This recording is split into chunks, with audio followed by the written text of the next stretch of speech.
نحمده ونصلي على رسوله الكريم اما بعد فاعوذ بالله من الشيطان الرجيم بسم الله الرحمن الرحيم رب اشرح لي صدري ويسر لي امري واحلل عقدة من لساني يفقهوا قولي۔ سبق نمبر 288 آیت نمبر 1 سے 18 تک، لیسن نمبر 288 آیت نمبر 1 to 18، سورۃ التغابن۔ سورۃ التغابن مدنی صورت ہے، لیکن بعض نے اسے مکی بھی کہا ہے کیونکہ اس کے مضامین مکی صورتوں سے ملتے جلتے ہیں۔ اس صورت کے 2 رکوع ہیں، 18 آیات ہیں، 239 کلمات ہیں، 1070 حروف ہیں۔ اس صورت کا بھی مرکزی مضمون یہی ہے کہ ہمارے مال اور بچے ہمیں اتنا مشغول نہ کریں کہ آخرت بھول جائے، اور پھر یہ بھی کہ ایسے تمام مشغلوں سے، ایسی تمام چیزوں سے بچ کر رہنے کی ضرورت ہے جو مقصد کے راستے میں حائل ہوں۔ یسبح للہ ما فی السماوات وما فی الارض، تسبیح کر رہی ہے اللہ کے لیے ہر وہ چیز جو آسمانوں میں ہے اور وہ جو زمین میں ہے۔ زمین کے اندر پائی جانے والی مخلوق، چیونٹیاں، کیڑے مکوڑے، مٹی کے ذرات، پھول پتے، ہوائیں، بادل، ہر چیز۔ ماں کا لفظ اگرچہ بے عقل کے لیے آتا ہے، لیکن یہاں تغلیب کے طور پر آیا ہے، کیونکہ زمین میں خاص طور پر بے عقل مخلوق زیادہ ہے عقل مندوں کی نسبت، اور عقل مند بھی پوری طرح اللہ کے معیار کے مطابق عقل مند نہیں۔ لہ الملک و لہ الحمد، اسی کے لیے ہے بادشاہت اور اسی کے لیے ہے سب تعریف۔ یہ لہو کا لفظ یہاں پہلے آیا ہے، کیوں؟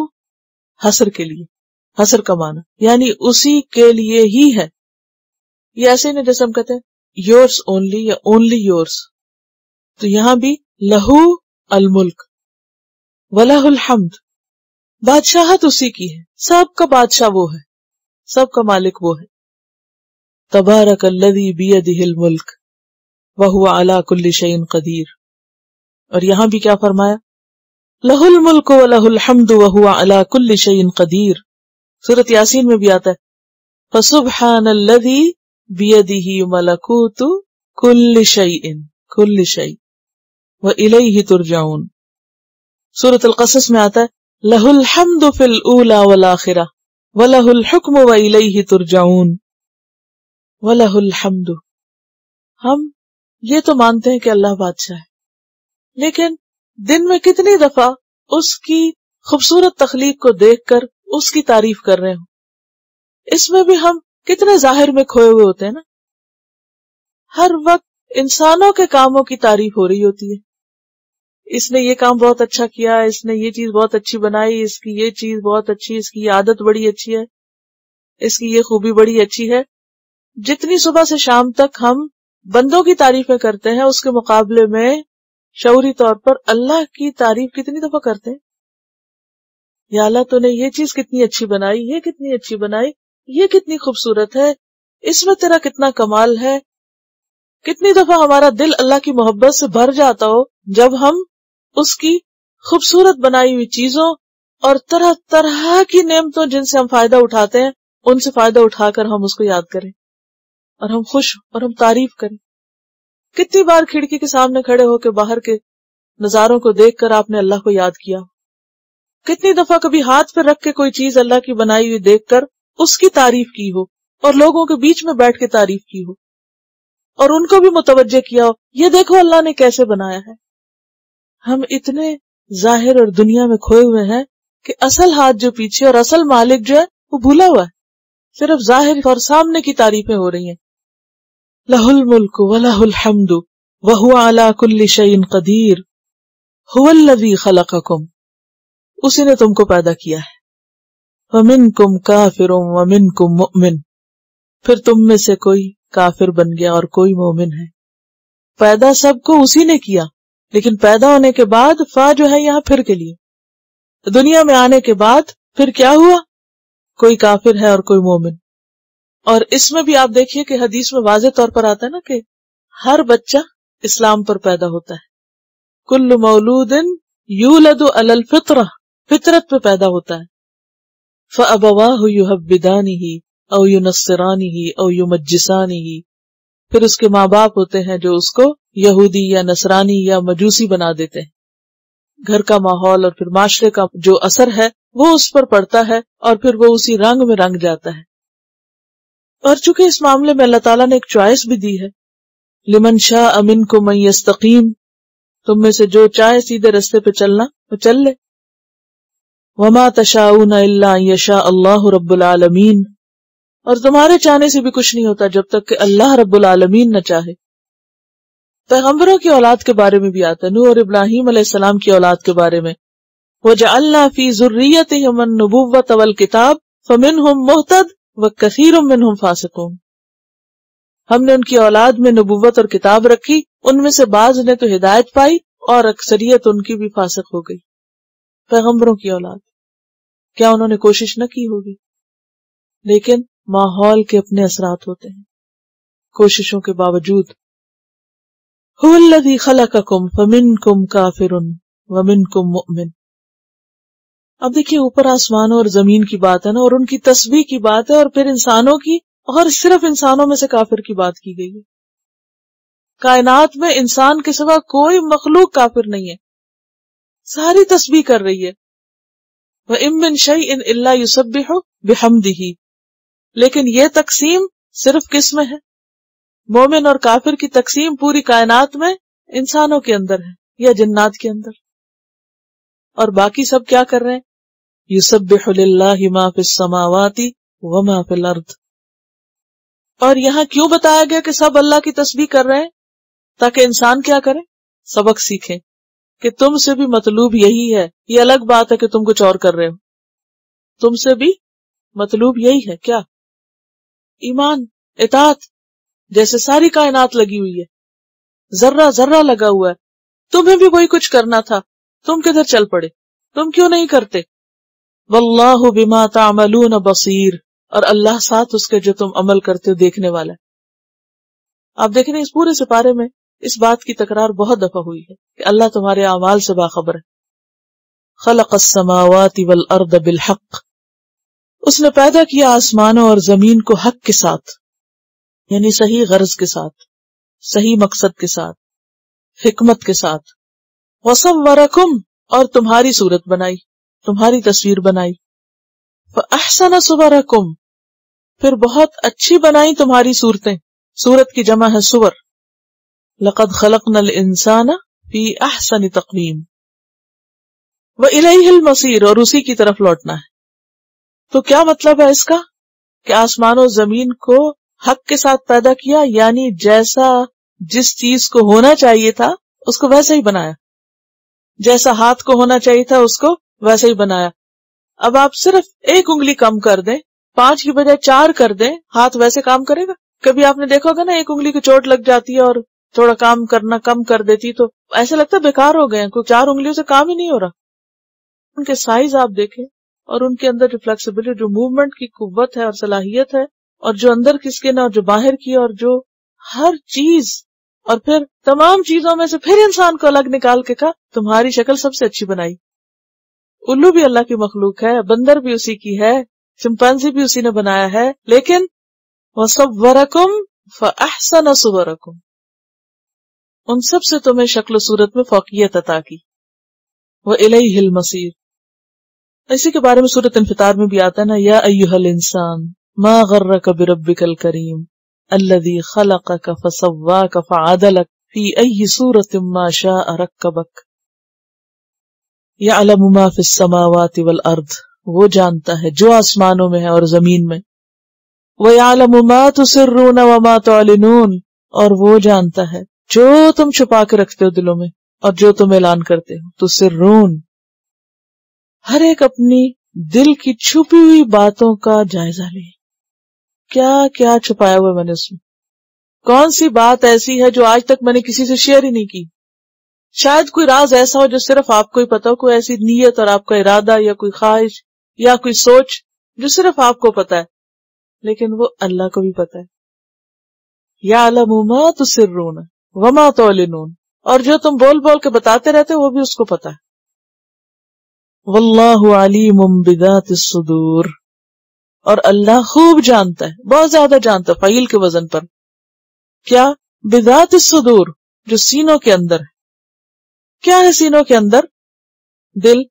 دل میں کیا کیا ہے؟ خیالات، وسوسے، دل کی جو باتیں ہیں، جو اندر ہی اندر انسان سوچتا رہتا ہے، جو خواطر قلب ہیں، خیالات آتے ہیں جاتے ہیں، جو راز ہیں، جو چھپی ہوئی باتیں ہیں، سب اس کو پتا ہے. اور جہاں اللہ کے علم کی بات آتی ہے نا، وہاں اس کی قدرت اور طاقت بھی سامنے آتی ہے، کیونکہ یہ کسی اور کو نہیں پتا. کچھ لوگ قرآن پہ بہت سے اعتراض کرتے رہتے ہیں. بات یہ ہے کہ اللہ دلوں کے حال جانتا ہے، اللہ نفس کی باتیں جانتا ہے. کون جانتا ہے انسانوں میں سے؟ کون دعویٰ کرتا ہے کہ مجھے پتا ہے لوگوں کے دلوں میں کیا؟ کوئی نہیں. پھر تم کیا حق رکھتے ہو کہ اللہ کے کلام میں نقص نکالو اور اس پر تنقید کرو؟ الم یأتکم، کیا نہیں آئی تمہارے پاس؟ کوئی نہیں آئی. نبأ الذین، اہم خبر ان لوگوں کی، کفروا من قبل، جنہوں نے اس سے پہلے کفر کیا تھا. کیا ان کی خبر نہیں پہنچی؟ کس کی طرف اشارہ ہے؟ قوم نوح، قوم صالح وغیرہ کی طرف. فذاقوا وبال امرہم، تو انہوں نے چکھ لیا اپنے کام کا انجام. وبال کس سے ہے؟ وبل سے. وابل کون سی بارش ہوتی ہے؟ ان لم تصبہ وابل فطل.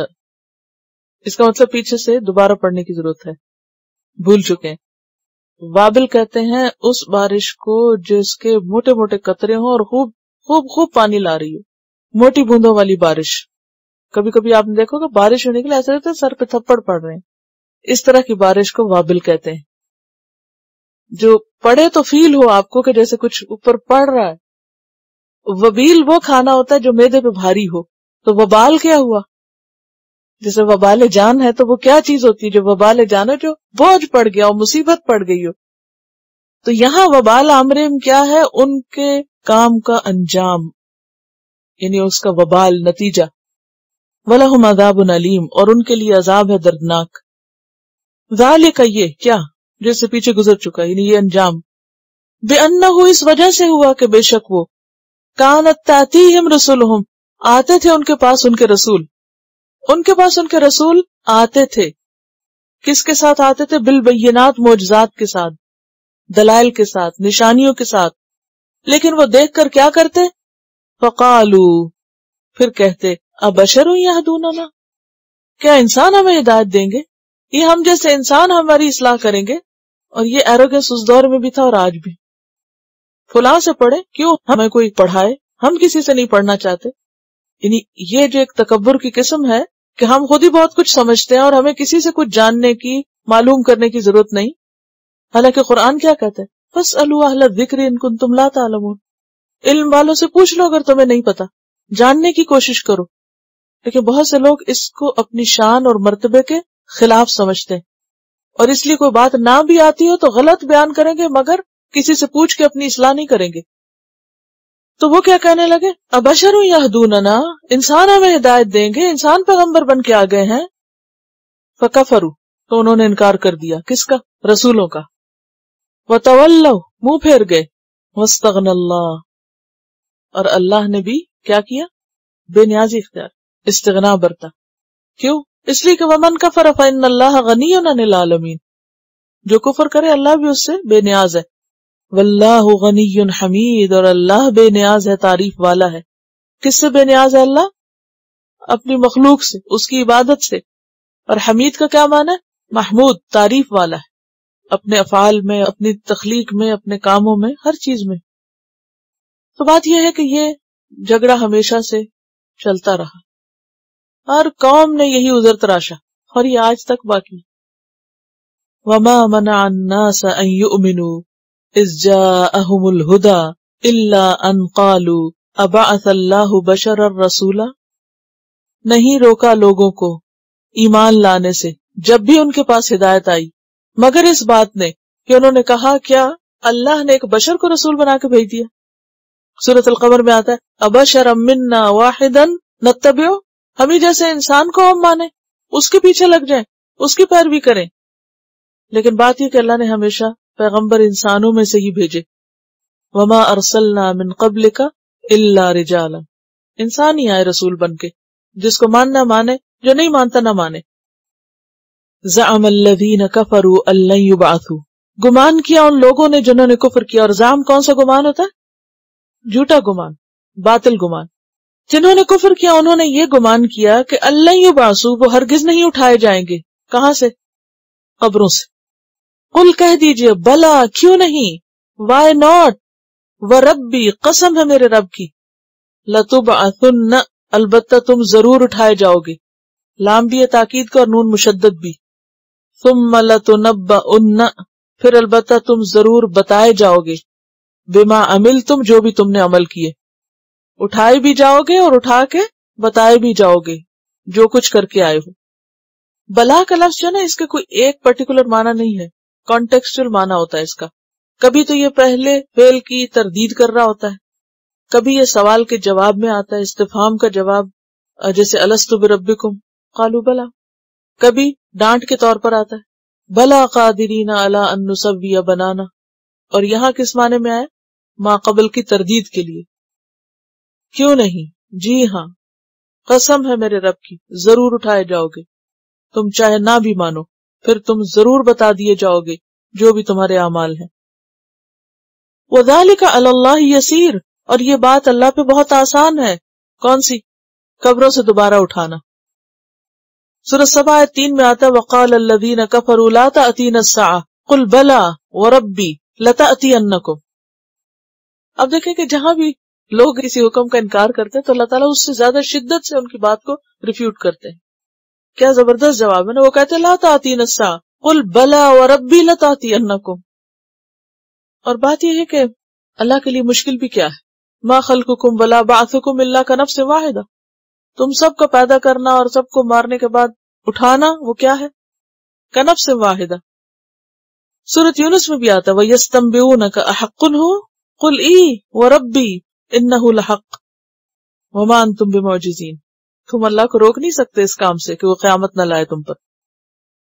فَآمِنُوا بِاللَّهِ، بجائے اس کے کہ یہ بہانے ڈھونڈو کہ نہ آئے اور نہیں آئے گی اور حجتیں کرو کیا؟ آمنوا باللہ، ایمان لے آؤ اللہ پر، ورسولہ، اور اس کے رسول پر، والنور الذی انزلنا، اور اس نور پر جو ہم نے اتارا. وہ کون سا نور ہے؟ قرآن. هو الذی ينزل علی عبدہ آیات بینات واللہ بما تعملون خبیر. اور اللہ ساتھ اس کے جو تم عمل کرتے ہو خوب خبر رکھنے والا ہے، تمہارے اعمال سے خوب باخبر ہے. یوم یجمعکم، یوم جس دن، یجمعکم جمع کرے گا تم کو. کون؟ اللہ. اور کم سے مراد تمام انسان ہے، اولین و آخرین، سب کے سب کو. قل ان الاولین والآخرین لمجموعون الی میقات یوم معلوم، جیسے سورۃ الواقعہ میں گزرا ہے. یوم یجمعکم، جس دن تم سب کو وہ جمع کر لے گا. کون سا دن ہے وہ؟ لیوم الجمع، جمع کرنے کے دن، جن و انس کے جمع کرنے کے دن. اور یہاں بھی کیا کہا گیا؟ یوم الجمع. یوم یجمعکم لیوم الجمع. وہ دن ویسے ہی بہت بڑا ہے، لیکن سارے لوگوں کا ایک جگہ جمع ہونا وہ اس کو اور بھی زیادہ ہیبت ناک بنا دیتا. آپ میں سے جو لوگ حج پہ جا چکے ہوں تو منا میں، عرفات میں، حرم میں طواف افاضہ کے موقع پہ خاص طور پر، اور پھر اگر رمضان میں کبھی آپ 27ویں رات کو وہاں پر ہوں یا پھر عید کی نماز آپ پڑھیں تو حال کیا ہوتا ہے، کیا حالت ہوتی. اپنا آپ کتنا لگتا ہے، کیسا لگتا ہے؟ کچھ بھی نہیں. نہ کوئی عزیز نہ کوئی پیارا، کوئی نہیں آپ کو بچا سکتا. اگر ایک ریلا آ رہا ہے تو آپ اس کے آگے رک نہیں سکتے. کھو جائیں تو کوئی آپ کو ڈھونڈ نہیں سکتا. اس وقت انسان کو اپنی صحیح قیمت پتہ چلتی ہے کہ میں کیا ہوں. اپنے گھر میں تو ہماری بڑی اہمیت ہوتی ہے، اپنے خاندان میں، اپنے لوگوں میں، اپنے عزیزوں میں، پیاروں میں بڑے امپورٹنٹ ہوتے ہیں، لیکن وہاں جا کر کوئی پوچھنے والا نہیں ہوتا. ہر ایک کو اپنی جان کی اور اپنے آپ کو بچانے کی اور اپنے فکر ہوتی ہے. اور وہ جمع کیا ہوتا ہے؟ سارے مسلمان بھی ایک جگہ جمع نہیں ہوتے. کہاں یہ کہ ساری دنیا کے لوگ جمع ہو اور پھر اولین و آخرین، جن و انس سب جمع ہو. ذرا امیجن کریں حال کیا ہوگا. اور اوپر سے گرمی اتنی اور سورج اتنا قریب، اور پھر انسان اتنے مجمع میں ہوتے ہوئے تنہا، کوئی کسی کا نہیں. یوم یجمعکم، اس دن ہمیں حاضر ہونا ہے، اس دن وہاں موجود ہونا ہے. لیوم الجمع، جمع ہونے کے دن. وہ کیسا دن ہے؟ ذالک یوم التغابن، یہ ہے یوم تغابن، ہار جیت کا دن. تغابن کا لفظ جو ہے یہ غین بے نون سے ہے. غبنہ کا لفظی معنی ہوتا ہے عقل اور رائے میں نقصان، عقل کی کمی.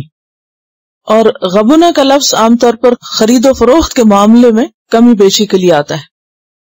اور غبن غفلت، بھول، اپنے حصے سے محروم ہونے کے لیے بھی آتا ہے. تو بنیادی طور پر غبن میں کیا معنی پایا جاتا ہے؟ کمی کا، نقصان کا، خواہ وہ تجارت میں ہو، خواہ وہ عقل میں ہو، خواہ کسی کے مال میں ہو. اسی سے لفظ پر غبین نکلا ہے. کس کے وزن پر ہے یہ غبین؟ فعیل کے وزن پر. غبین کہتے ہیں اس کو جس کی ذہانت میں کمی ہو. شاید اسی سے ہمارے یہاں اردو میں غبی لفظ نکلا. جس کی ذہانت میں کمی ہو، جس کی رائے کمزور ہو. تو اوور آل کیا معنی پایا گیا غبن میں؟ کمی کا، کمزوری کا، نقصان کا، بھول، غفلت. اور تغابن کا لفظ جب آتا ہے تو پھر یہ ایک لفظ میں معنی ادا نہیں کرتا. اور پھر اگر اس کی وضاحت کی جائے تو اس کو کئی طرح سے سمجھا گیا ہے احادیث کی روشنی میں. تو میں انشاءاللہ اس کے مطابق آپ کے سامنے وضاحت کروں گی. قیامت کا دن غبن کا دن ہے، نقصان کا دن ہے. بعض لوگ بعض کے ساتھ غبن کریں گے. کیسے؟ مومن کفار کے ساتھ غبن کا معاملہ کریں گے. جنت میں واقع ان کی جگہ مومن لے لیں گے، اور جہنم میں مومنوں کی جو جگہ تھی وہ کفار لے لیں گے. تو اس نے اس کی جگہ لے لی، اس نے اس کی جگہ لے لی، اس نے اس سے غبن کیا، اس نے اس سے غبن کیا. بینک غبن کا لفظ تو سنا ہی ہوگا. کیا کرتے ہیں اس میں؟ کیا ہوتا ہے غبن جب ہوتا ہے؟ لوگوں کا پیسہ ہوتا ہے لیکن کوئی ایک شخص اس میں تو دھوکے، فراڈ، فریب ہوتے ہیں، اس کے ذریعے لے لیتا ہے. لیکن قیامت کے دن تو کوئی کسی کے ساتھ دھوکہ نہیں کر سکے گا، ہر کوئی اپنی کمائی لے کر آئے گا. اس مفہوم کی وضاحت حدیث سے ہوتی ہے. بخاری کی روایت ہے کہ ہر جنتی جب جنت میں داخل ہوگا تو اسے جہنم میں اس کی وہ جگہ دکھائی جائے گی کہ اگر وہ بدکار ہوتا تو اس کو وہ ملتی. یعنی جنت والا جب جنت میں چلا جائے گا تو وہاں سے اس کو جہنم دکھایا جائے گا کہ جہنم میں وہ جگہ تمہارے لیے مخصوص تھی، اگر تم غلط کام کرتے تو آج اس وقت تم اس جگہ پر ہوتے. اور یہ اس لیے کیا جائے گا کہ وہ اللہ کا مزید شکر ادا کرے. جسے کوئی کسی حادثے سے بچ جاتا ہے تو اس کے بعد بار بار شکر ادا کرتا ہے کہ شکر ہے کہ اللہ نے جان بچا دی. تو اسی طرح اہل جنت جب جنت میں پہنچ جائیں گے اور جہنم والا اپنا حصہ دیکھیں گے تو پھر شکر ادا کریں گے. اور اسی طرح دوزخ والوں کو جنت میں وہ حصہ دکھایا جائے گا، وہ پیس آف لینڈ دکھایا جائے گا جو ان کے لیے تھا، لیکن وہ وہاں نہ پہنچ سکے کیونکہ ان کے پاس وہ عمل نہیں تھے، جس سے ان کی حسرت میں مزید اضافہ ہو جائے گا. جیسے اس روز میں نے حضرت ابراہیم علیہ السلام کا پیغام سنایا تھا جو انہوں نے نبی صلی اللہ علیہ وسلم کے ذریعے آپ کی امت کو بھیجا تھا کہ جنت اور جہنم کیا ہے؟ چٹیل میدان ہے. تو اس کے لیے اپنے لیے کچھ اگا لو وہاں جنت میں. جتنا کچھ کرو گے اتنا زیادہ سرسبز اس کو پاؤ گے. کسی نے یہ سوال کیا کہ ہم تو جنت کے بارے میں جب سوچتے ہیں تو وہ درخت اور خوبصورت پھولوں پھلوں کی زمین ہے، تو پھر کیا وہ چٹیل ہے یا پھر سرسبز ہے؟ وہ ہے تو سرسبز، لیکن ہر ایک کا سبزہ اسی کے کیے کے مطابق ہی ہوگا. جو کر کے آئے گا اسی سے اس کا سبزہ لگے گا. اور وہ جو جنت نبی صلی اللہ علیہ وسلم کو دکھائی گئی تھی معراج کے موقع پر، اس کا یہ مطلب نہیں کہ وہ صرف کوئی سمبولک چیز تھی، وہ جنت تھی، لیکن وہ آپ کی نہیں تھی. آپ کی وہ ہوگی جو آپ ڈیکوریٹ کریں گے اپنے لیے. یعنی ہر ایک کی جنت کیا ہے؟ جیسی وہ بنائے گا، یعنی جیسا اس کو اپنے لیے چاہے گا. اور پھر اس کے درجے ہیں، 100 درجے تو ویسے ہی بتائے گئے حدیث میں، اور اس میں اعلیٰ ترین جو ہے وہ فردوس ہے. اور اس کے علاوہ بھی جیسے اس سے پتہ چل رہا ہے اس حدیث سے کہ ہر انسان کے لیے دونوں جگہ ہیں. اب یہ ہر ایک کے اوپر ہے کہ وہ کس جگہ کو پریفر کرتا ہے اور اس کے لیے کیا لے کے جاتا ہے. اور یہ بخاری کی حدیث ہے جو ابھی آپ کو میں نے سنائی. اس وجہ سے اس دن کو یوم التغابن کہا گیا کہ جنتیوں نے وہ زمین لے لی، ان کو دے دی گئی. جیسے ایسا ہوتا ہے نا کہ بعض اوقات مختلف فتوحات ہوتی ہیں تو ایک قوم دوسری قوم کی زمینوں پہ قبضہ کر لیتی. تو اب کیا ہوتا ہے؟ یہ بھی ایک طرح سے غبن ہوتا ہے. وہ جو فاتح قوم ہوتی ہے وہ مفتوح لوگوں کو بے دخل کر کے ان کی زمینوں کو اب قبضے میں لے لیتی. یا اسی طرح جب انڈیا پاکستان تقسیم ہوئے تھے تو کلیم کیے گئے تھے، اور کچھ لوگ جو سب کچھ چھوڑ کے چلے گئے تھے، بعد میں جو بچے کچھ تو وہ آ کے وہاں قابض ہو گئے. یہ تو خیر دنیا میں تو بہت کچھ دھاندلی کی تقسیمیں ہوتی ہیں، لیکن اللہ کے ہاں تو کسی کے ساتھ کوئی ظلم نہیں ہوگا. وہاں چونکہ اہل جہنم نے کوئی ایسا کام نہیں کیا کہ وہ وہاں ان کو وہ حصہ ملتا، لہٰذا انہیں ان کے عمل کے مطابق دوسری جگہ زمین دے دی گئی. پھر اسی طرح وہ حدیث بھی یاد ہوگی آپ کو کہ مومن کو جب قبر میں داخل کیا جاتا ہے تو اس کو کیا دکھاتے ہیں؟ جنت بھی دکھائی جاتی، جہنم بھی دکھائی جاتی، یعنی وہ جنت کی کھڑکی اس کی طرف کھول دی جاتی اور اسے بتایا جاتا ہے کہ وہ ہے تیرا ٹھکانہ، جب وہ تو قیامت کے دن اٹھے گا تو وہاں تو جائے گا، تو اس سے اس کا شوق اور بڑھ جاتا ہے. اور اسی طرح دوزخ کا حصہ بھی اس کو دکھایا جاتا ہے اور کہا جاتا ہے کہ تم اس سے بچ گئے ہو، اگر تم غلط کام کرتے تو اس جگہ جاتے. تو گویا جس طرح اللہ نے انسانوں کو پیدا کیا ایسے ہی ان کی زمینیں بھی رکھی. اب یہ ہر ایک کے اوپر ہے کہ وہ اپنے لیے کیا تیار کرتا ہے. اس کا تغابن کا ایک اور معنی بھی کیا گیا ہے، اور وہ کیا ہے کہ قیامت کے دن مظلوم ظالم کی نیکیاں لے جائے گا.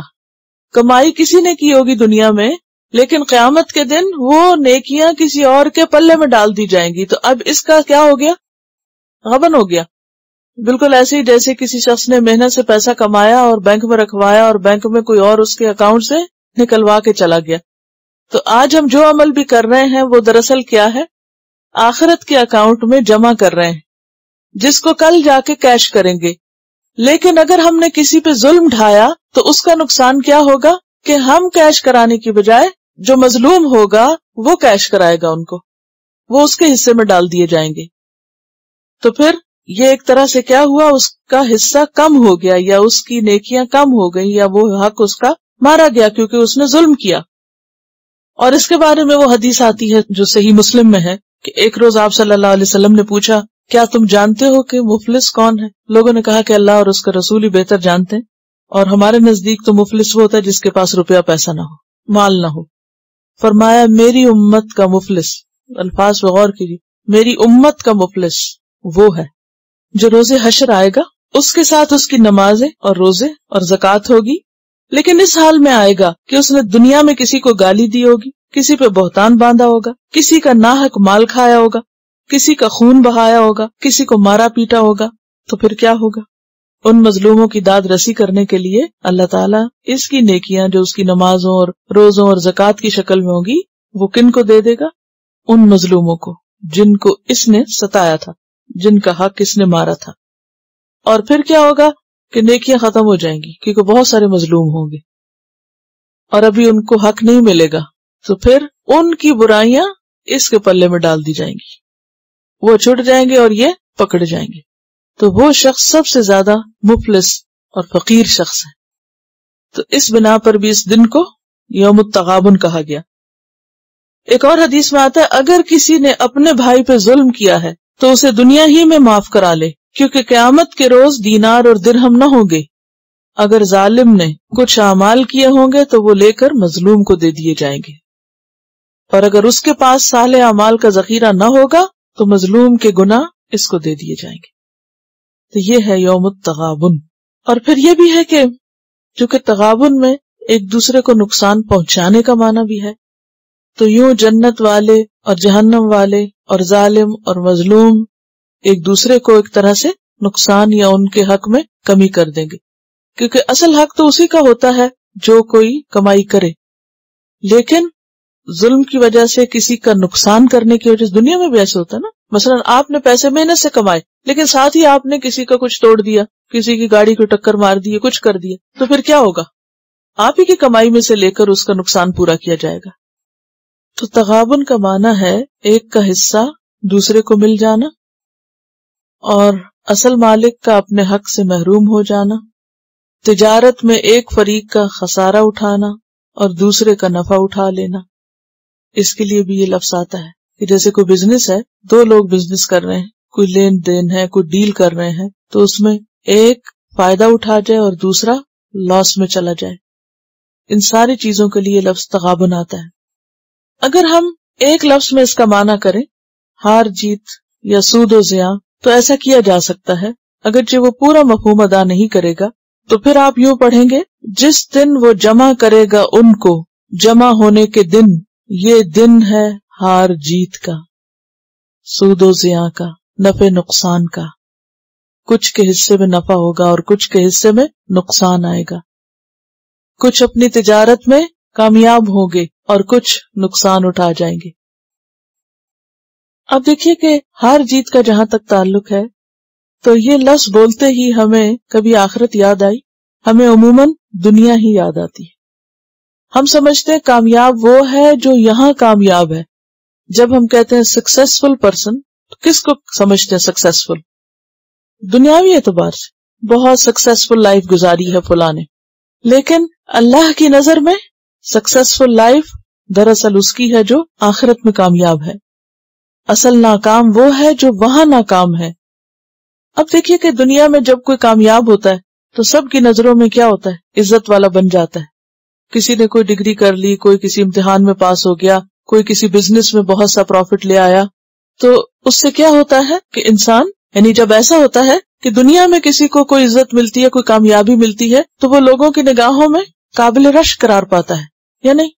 سب اس پہ حسرت کرتے ہیں، کتنا لکی ہے یہ شخص، دیکھو اس نے فلاں جگہ پر انویسٹ کیا تھا، اتنا اس کو پروفٹ مل گیا۔ اس کے برعکس اگر کسی کا لاس ہو جائے، مثلاً آپ نے کوئی پلاٹ بیچا اور آپ کو نقصان ہو گیا، آپ کی جاب چھوٹ گئی یا کوئی بھی، تو اس کا نتیجہ کیا ہوتا ہے؟ سب آتے ہیں اس کے ساتھ افسوس کرنے، سب اس کو بیچارہ کہنے لگتے ہیں۔ لیکن کبھی بھی ہمیں یہ خیال نہیں آیا کہ قیامت کے دن کی ہار جیت کیا ہوگی، اس دن اصل کامیاب کون ہے اور اصل قابل رحم کون ہے۔ تو یوم التغابن دنیا کا یوم نہیں ہے، یوم التغابن آخرت کا دن ہے۔ اصل عزت والا وہ ہے، اصل کامیاب وہ ہے جو وہاں کامیاب ہے۔ کسی کے نزدیک دنیا ہار جیت کی جگہ ہے اور کسی کے نزدیک آخرت ہار جیت کی جگہ ہے۔ دنیا کی ہار جیت وقتی ہے، وقتی، اور آخرت کی ہار جیت دائمی ہے۔ تو اصل ہار کس کی ہے؟ جو وہاں ہار جائے، اور اصل جیت کس کی ہے؟ جو یہاں جیت جائے۔ ہم سب کسی نہ کسی ریس میں لگے ہوئے ہیں نا، ہر شخص کسی نہ کسی طور پر کسی نہ کسی مقابلے میں ہوتا ہے۔ کوئی کسی سے مقابلہ کر رہا ہے، کوئی کسی سے کر رہا ہے، کوئی اوپنلی کر رہا ہے، کوئی خاموش کر رہا ہے یا نہیں؟ لیکن جب کوئی نتیجہ نکلتا ہے اور انسان کامیاب ہوتا ہے تو آپے سے باہر ہو جاتا ہے کہ گویا اس نے سب کچھ پا لیا، حالانکہ وہ پانا کچھ بھی پانا نہیں ہے، وہ تو چند دن کا پانا ہے۔ آپ نے دیکھا ہوگا بچے جب کوئی اسکول میں کامیاب ہوتے ہیں یا کوئی خاص سرٹیفکیٹ لاتے ہیں یا کوئی انعام لے کر آتے ہیں یا کچھ، تو کس قدر ایکسائٹیڈ ہوتے ہیں وہ بھی اور ماں باپ بھی۔ پھر کچھ دن کے بعد کیا ہوتا ہے؟ کیا ہوتا ہے کچھ دن کے بعد؟ ٹرافیاں کہاں، سجی بھی نہیں رہتی۔ کتنے دن کے لیے ایسی ساری چیزیں انسان کے ساتھ ہوتی ہیں، دنیا میں بھی بھول جاتا ہے، لینے والوں کو بھی بھول جاتا ہے کہ کبھی کچھ لیا تھا۔ میرا اپنا میڈل جو ہے وہاں رکھے ہوئے، کیونکہ میں سوچی سے ساتھ لے جا کے کیا کروں، بوجھ ہے۔ لیکن افسوس یہ کہ ہم دنیا کے میڈلز، دنیا کی ٹرافیاں، دنیا کے جو سرٹیفکیٹس اور اچیومنٹس کے پیچھے بھاگ بھاگ کے اور ان کے مقابلوں میں، اور بالآخر جب کوئی دنیا میں ہوتے ہی ایک سے دوسری جگہ چلا جاتا ہے تو وہ چیزیں کسی اور کے لیے تو بالکل ہی صفر ہے، اپنے لیے بھی کوئی خاص ویلیو نہیں ان کی، حالانکہ ان سب چیزوں کے حصول میں ایک لمبی ایفرٹ ہوتی ہے پیچھے۔ لیکن ہم کتنا دھوکہ کھائے ہوئے ہیں، دھوکہ کھائے ہوئے ہیں، کیونکہ جتنی فکر ہم ان چیزوں کے لیے کرتے ہیں اتنی فکر وہاں کے لیے نہیں کرتے، کیونکہ شاید ہمیں یقین نہیں۔ جو کوششیں دنیا کے لیے کی گئی وہ دنیا میں تو فائدہ دے سکتی ہیں لیکن وہ آخرت میں فائدہ نہ دیں گی۔ ان ڈگریوں کے ساتھ وہاں انسان ڈسکوالیفائی ہو جاتا ہے، وہاں کے میرٹ پہ پورا نہیں اتر سکتا۔ یوم یجمعکم لیوم الجمع ذالک یوم التغابن ومن یؤمن باللہ، اور جو اللہ پر ایمان لائے گا، ویعمل صالحا، اور نیک عمل کرے گا، یکفر عنہ سیئاتہ، اس سے اس کی برائیاں دور کر دے گا۔ تو گویا نیک اعمال انسان کی برائیوں کو دور کرنے کا ذریعہ بنتے ہیں۔ وَيُدْخِلْهُ جَنَّاتٍ، اور اس کو باغوں میں داخل کرے گا، تجری من تحتها الانہار، جن کے نیچے نہریں بہ رہی ہیں، خالدین فیہا ابدا، جن میں وہ ہمیشہ ہمیشہ رہیں گے۔ ذالک الفوز العظیم، یہ ہے کامیابی بہت بڑی، دائمی، ہمیشہ کی، کبھی نہ پرانی ہونے والی، کبھی نہ بیکار ہونے والی، کبھی نہ نظروں سے گرنے والی، کبھی غیر اہم نہ ہونے والی. یہ ہے دراصل بڑی کامیابی. والذین کفروا وکذبوا بآیاتنا، اور وہ لوگ جنہوں نے کفر کیا اور جھٹلایا ہماری آیتوں کو، اولئک اصحاب النار، یہی لوگ آگ کے ساتھی ہیں، خالدین فیہا، جن میں وہ ہمیشہ رہیں گے، وبئس المصیر، اور بہت برا ہے ٹھکانہ، بہت برا. ما اصاب من مصیبت الا باذن اللہ، نہیں پہنچتی کوئی مصیبت مگر اللہ کے اذن سے. کیونکہ دنیا امتحان کی جگہ ہے نا، اس لیے انسان کو ہر روز زندگی کے ہر موڑ پر کسی نہ کسی نفع نقصان، خیر شر، اچھائی برائی سے واسطہ پڑتا ہی رہتا ہے. اور مصیبت کا لفظی معنی پہنچنے والی چیز، پہنچنے والی، تو ضروری نہیں کہ وہ برے معنی میں ہی ہو، اس میں خیر اور شر دونوں آ سکتے ہیں. ما اصاب، لیکن اردو میں چونکہ مصیبت صرف برے معنوں میں استعمال ہوتا ہے، منفی معنوں میں، تو ہم ترجمے میں بھی مصیبت مصیبت ہی لکھ دیتے ہیں، ورنہ عربی میں پرٹیکولرلی مصیبت صرف برے معنوں میں نہیں آتی. پہنچنے والی چیز یعنی جو تجھے پہنچا، ما اصابہ، جو پہنچا، من مصیبت، کوئی پہنچنے والا، یعنی جو بھی تمہیں پیش آیا. آپ جتنی بھی احتیاط کر لیں، جتنی بھی عقل سمجھ سے کام لے لیں، جو چیز پہنچنی ہوتی ہے وہ آج دروازے پہ پہنچتی ہے اور پہنچ جاتی. تو ما اصاب من مصیبت، من کا کیا مطلب ہے؟ کوئی بھی بیانیہ، جو بھی پہنچنے والی ہے، الا باذن اللہ، اللہ کے اذن سے ہوتی ہے، اذن کے بغیر نہیں ہوتی. ومن یؤمن باللہ، ایسے موقع پر جو اللہ پر ایمان لے آئے، اعتماد کرے، یہدی قلبہ، وہ اس کے دل کو راہ دکھا دیتا ہے، اس کا دل سیدھی بات سوچنے لگتا ہے، اس کو چین اور قرار آ جاتا ہے. واللہ بکل شیء علیم، اور اللہ ہر چیز کو جاننے والا ہے. آیت چھوٹی سی ہے مگر اس میں بہت بڑا سبق پوشیدہ ہے. پہلی بات تو یہ ہے، نمبر 1، کہ دنیا میں کوئی انسان مصیبت سے بچا ہوا نہیں ہے. ہر انسان کو کوئی نہ کوئی واقعہ، کوئی نہ کوئی مسئلہ، کوئی نہ کوئی حادثہ، کوئی نہ کوئی پریشانی، کوئی نہ کوئی غم، خوشی، اچھی بری خبر پہنچتی رہے گی. اسی سے دنیا کا کاروبار چلتا ہے. یہ ہوگا کیونکہ دنیا ہے ہی امتحان کے لیے. اس امتحان کے لیے اللہ تعالیٰ نے اچھی چیزیں بھی رکھی ہیں اور بری بھی رکھی ہیں. ہاں، وَلَنَبْلُوَنَّكُمْ، ہم ضرور امتحان لیں گے تمہارا، ضرور آزمائیں گے تم کو، بِشَيْءٍ مِّنَ الْخَوْفِ وَالْجُوعِ وَنَقْصٍ مِّنَ الْأَمْوَالِ وَالْأَنفُسِ وَالثَّمَرَاتِ. یہ تو ضرور ہوگا، ضرور کمی ہوگی، خوف ہوگا، کبھی بھوک ہوگی، کبھی مالوں میں کمی ہوگی، کبھی جانوں میں ہوگی، کبھی پھلوں میں ہوگی. وَبَشِّرِ الصَّابِرِينَ، خوشخبری دے دو صابرین کو. الذین اذا اصابتهم مصیبۃ قالوا انا للہ وانا الیہ راجعون اولئک علیہم صلوات من ربہم ورحمہ، ایسے لوگوں پر اللہ کی رحمتیں ہیں، عنایتیں ہیں، نوازشیں ہیں.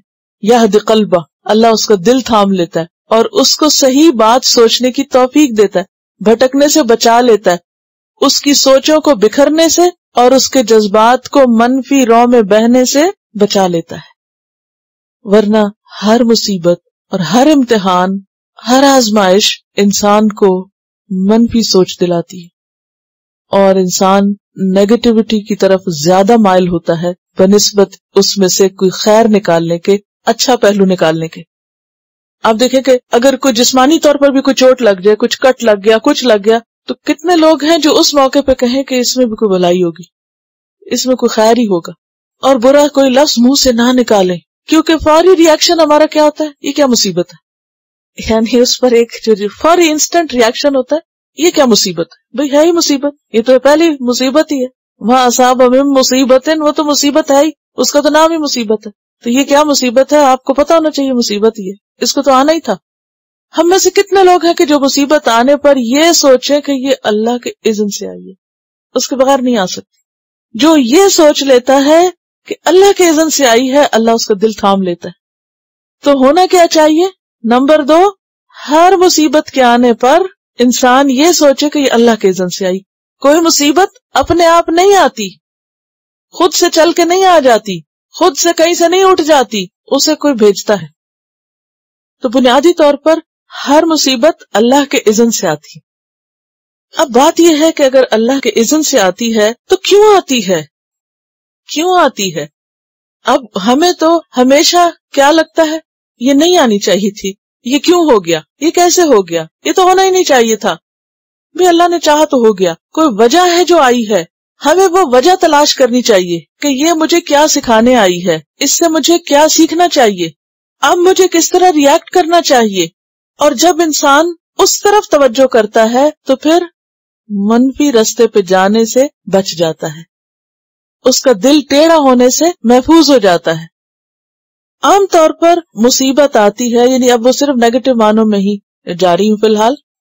عام طور پر مصیبت آتی ہے انسان کا دل نرم کرنے کے لیے، انسان کو جھکانے کے لیے، اس کے اندر عاجزی پیدا کرنے کے لیے، عاجزی پیدا کرنے کے لیے، اس کی سوئی ہوئی نفسیات میں ہلچل پیدا کرنے کے لیے. انسان جب بالکل نعمتوں کا عادی ہو جاتا ہے نا تو بالکل ریلیکس ہو جاتا ہے اور بے فکر اور بے خوف ہو جاتا ہے اور اللہ سے غافل ہونے لگتا ہے اور بھولنے لگتا ہے اور اپنے آپ کو بڑی چیز سمجھنے لگتا ہے. ایک کے بعد ایک جب انسان کو نعمت ملتی جائے تو انسان بعض اوقات اوور کانفیڈنٹ ہوتا جاتا ہے کہ میں ہی سب کچھ ہوں، ہر چیز میرے ہاتھ میں، میں سب کچھ کر سکتا ہوں. لیکن اصل ہر چیز تو اللہ ہی کے ہاتھ میں ہے. ہر چیز کا مالک وہ ہے، بندہ نہیں ہے، اور کوئی بھی بندہ نہیں ہے. لہٰذا مصیبت آتی ہے ہدایت دینے کے لیے، دل نرم کرنے کے لیے، عاجزی پیدا کرنے کے لیے، انسان کے تکبر کو دور کرنے کے لیے، اس کے ذہن کو جگانے کے لیے. اس کو جھٹکا لگایا جاتا ہے، ہوش میں آؤ، کدھر جا رہے ہو، پلٹو پلٹو اللہ کی طرف. انا للہ و انا الیہ راجعون. تو جو ومن یؤمن باللہ، جو اللہ کو مان جاتا ہے، ایمان رکھتا ہے اللہ پر، وہ کیا کہتا ہے، انا للہ و انا الیہ راجعون، پلٹ آتا ہے. اب جو ہی پلٹتا ہے یہدی قلبہ، اللہ اس کے دل کو قرار دے دیتا ہے، اور پھر وہ اس ٹیسٹ میں پاس ہو کر زیادہ بڑی خوشی، زیادہ بڑا درجہ اور زیادہ بڑی نیکی کے لائق ہوتا ہے. اور اگر اس ٹیسٹ میں انسان فیل ہو جائے تو جو پہلے کام کر رہا ہے اس سے بھی نیچے جاتا ہے. اللہ اپنے پیاروں کو اسی طرح چنتا ہے. حدیث میں آتا ہے کہ سب سے زیادہ سخت آزمائشیں پیغمبروں پر آئیں کیونکہ وہ چنے ہوئے لوگ تھے نا، سب سے زیادہ انہیں آزمایا گیا، اور ان سب میں سے بھی نبی صلی اللہ علیہ وسلم کو سب سے زیادہ آزمایا گیا. اور ہر آزمائش کیا تھی دراصل، آگے لے جانے، اوپر بڑھانے کا ذریعہ. تو کرنا کیا چاہیے؟ جب بھی کوئی پریشانی والی بات، کوئی تکلیف دہ چیز، کوئی ایسی صورت پیش آئے جو انسان کے لیے ناگواری کا باعث ہو، دل دکھانے کا باعث ہو، اس کی مرضی کے خلاف چیز ہو، مال کا نقصان ہو، اولاد کی طرف سے پہنچنے والا کوئی دکھ ہو، کسی بھی قسم کا، کیونکہ اوپر جو آیتیں بہت جامع ہے کہ کیا کیا چیزیں انسان کو بڑی ناگوار ہیں اور کیا کیا چیزیں انسان کے لیے دنیا میں مصیبت بنتی ہیں. وَلَنَبْلُوَنَّكُمْ بِشَيْءٍ مِّنَ الْخَوْفِ وَالْجُوعِ وَنَقْصٍ مِّنَ الْأَمْوَالِ وَالْأَنفُسِ وَالثَّمَرَاتِ، یہ تو ہوگا. وَبَشِّرِ الصَّابِرِينَ الَّذِينَ إِذَا أَصَابَتْهُمْ مُصِيبَةٌ. اصل جو امتحان ہے وہ اس لمحے کا ہوتا ہے جب انسان اس سے گزر جاتا ہے اور اپنا نیگیٹو ریاکشن کر چکا ہوتا ہے، رو دھو چکا ہوتا ہے، منفی طریقے سے باتیں کر چکا ہوتا ہے، کسی کو شکایتیں کر چکا ہوتا ہے، خود سے بڑبڑا چکا ہوتا ہے، اس کے بعد کہتا ہے اچھا میں صبر کرنے لگا ہوں. نو، یہ صبر نہیں ہے. صبر کے بارے میں کیا آیا کہ صبر کب ہے؟ عند الصدمۃ الاولی، پہلے صدمے کے وقت، چوٹ لگتے ہی جو آپ کا ریاکشن ہے وہ صبر ہے. اس وقت آپ کیا کرتے ہیں؟ اور خاص طور پر جب آپ کے اختیار میں ہوتا ہے اس ریاکشن کو کنٹرول کرنا یا نہ کرنا، اور اس وقت آپ کی چوائس پر ہوتا ہے کہ اب آپ کیا کرتے ہیں. جیسے خدا نہ خواستہ کبھی آپ سڑک پر جا رہے ہو تو اگر اچانک سامنے سے گاڑی آ جائے تو آپ کیا کرتے ہیں؟ بریک لگاتے ہیں نا، یا صرف بریک نہیں لگاتے، اس وقت اور کیا کرتے ہیں؟ میں تو خیر ڈرائیور نہیں ہوں لیکن دیکھتے رہتی ہوں کہ لوگ فوراً رائٹ یا لیفٹ یا اکارڈنگلی، اور اتنا کوئک ریاکشن اس وقت ہوتا ہے. اور اگر اس میں ذرا سا بھی خطا کا آ جائے، حادثے سے کون بچتا ہے اس وقت؟ جو اس وقت صحیح طور پر ریاکٹ کرتا ہے اور صحیح جگہ پر صحیح ڈیسیژن لے لیتا ہے اور صحیح رسپانس دیتا ہے. اور اگر رسپانس صحیح نہ ہو تو اس ایک لمحے میں جب انسان کا امتحان ہو رہا ہوتا ہے بہت بڑی ٹکر کھا سکتا ہے، جان بھی جا سکتی. ہزاروں الفاظ پر مشتمل لکھا ہوا ایسے صرف ایک ڈیلیٹ کے بٹن کی غلطی سے دبنے سے سب اڑ سکتا ہے. ایک وائرس کے آنے سے سب کچھ ختم ہو سکتا ہے. تو بعض اوقات انسان کی زندگی بھر کے کیے ہوئے اعمال اور بڑی سے بڑی نیکی اور نیکی کے بعد جو امتحان آتا ہے ایسے ہی ہوتا ہے جیسے آپ سارا سپارہ پڑھتے رہتے پھر اینڈ پہ ٹیسٹ ہوتا ہے. اسی طرح جب انسان کوئی نیکی کا کام کرتا ہے، مثلا صدقہ خیرات کیا، کسی کی خدمت کی، کوئی اور نیکی کا، کسی کی مدد کی، کسی کو راہ دکھایا، کچھ بھی کیا، کر کر کے جب وہ آخر کو پہنچا، تھک گیا، اس وقت کیا کیا؟ جتا دیا. لا تبطلوا صدقاتکم بالمن والأذى. جب صدقہ دے چکے ہو تو اب من اور اذا کیوں؟ تو یہ اصل میں اللہ کو ٹیسٹ کرنا ہے نا، دیکھنا ہے کرتے کیا ہو. امتحان ہے یہ دنیا. لیکن ہم میں سے ہر ایک سوچے ایک دن کا صرف جائزہ لے کر کہ آج صبح سے شام تک جو چیزیں میرے لیے ناگوار تھی میں نے ان پر کیا کیا. تو آپ دیکھیں گے ہم خود اپنا حساب کر سکتے ہیں کہ ہم کتنے کامیاب ہیں. اپنا حساب ہم خود کر سکتے ہیں. کتنی دفعہ پھسلتے ہیں، کتنی دفعہ گرتے ہیں، کتنی دفعہ چوٹیں کھاتے ہیں، پھر عقل سے کام نہیں لیتے. پیچھے بھی آپ پڑھ چکے ہیں نا، ما اصاب من مصیبت فی الارض ولا فی انفسکم الا فی کتاب من قبل ان نبرأها ان ذلک علی اللہ یسیر. یہاں ہے یہدی قلبہ، اس کے دل کو ہدایت دے دے گا، وہ آہستہ آہستہ پھر پرسکون ہو جائے گا. لیکن وہ جو فوری طور پر ایک ریاکشن ہوتا ہے نا انسان کا، یعنی ایک انسان کے اوپر ایک جذباتی یا ایک شدت کی کیفیت ہوتی ہے، تو وہ تو ایسے نہیں جیسے ایک بخار ہوتا ہے تو پھر آہستہ آہستہ اترتا ہے نا. جب ایک مصیبت آ جاتی ہے چاہے وہ جذباتی صدمہ ہو، اس کو ریلیف میں ٹائم لگتا ہے. جیسے کل انہوں نے ذکر کیا کہ ایک شخص کے 2 بیٹے اکٹھے ایکسیڈنٹ میں زخمی ہوئے اور ہاسپٹل پہنچے، اور باپ کو جب خبر ملی کہ ایک کی ڈیتھ ہو گئی تو اس نے کیا کہا؟ الحمدللہ. رسپانس تھا نا. دوسرے کا پتہ چلا تو اسی جگہ کیا کہا؟ الحمدللہ. یہ رسپانس کہاں سے سیکھا اس نے؟ انسان بہت سی چیزیں اپنے ماحول سے بھی سیکھتا ہے. اس نے کسی اور کو بھی شاید کرتے دیکھا ہو، کہیں سے کسی سے سنا ہو، کہیں سے پڑھا ہو. اگر رواج بھی ہے تو بہت اچھا رواج ہے کہ سعودی جو ہیں وہ اگر کسی کی ڈیتھ ہو جائے تو جس کا وہ عزیز فوت ہو اس سے کہلواتے ہیں، کہو الحمدللہ. الحمدللہ کہنے کا مطلب کیا کہ میں اللہ کے اس فیصلے پر راضی ہوں، اللہ تیرا شکر ہے.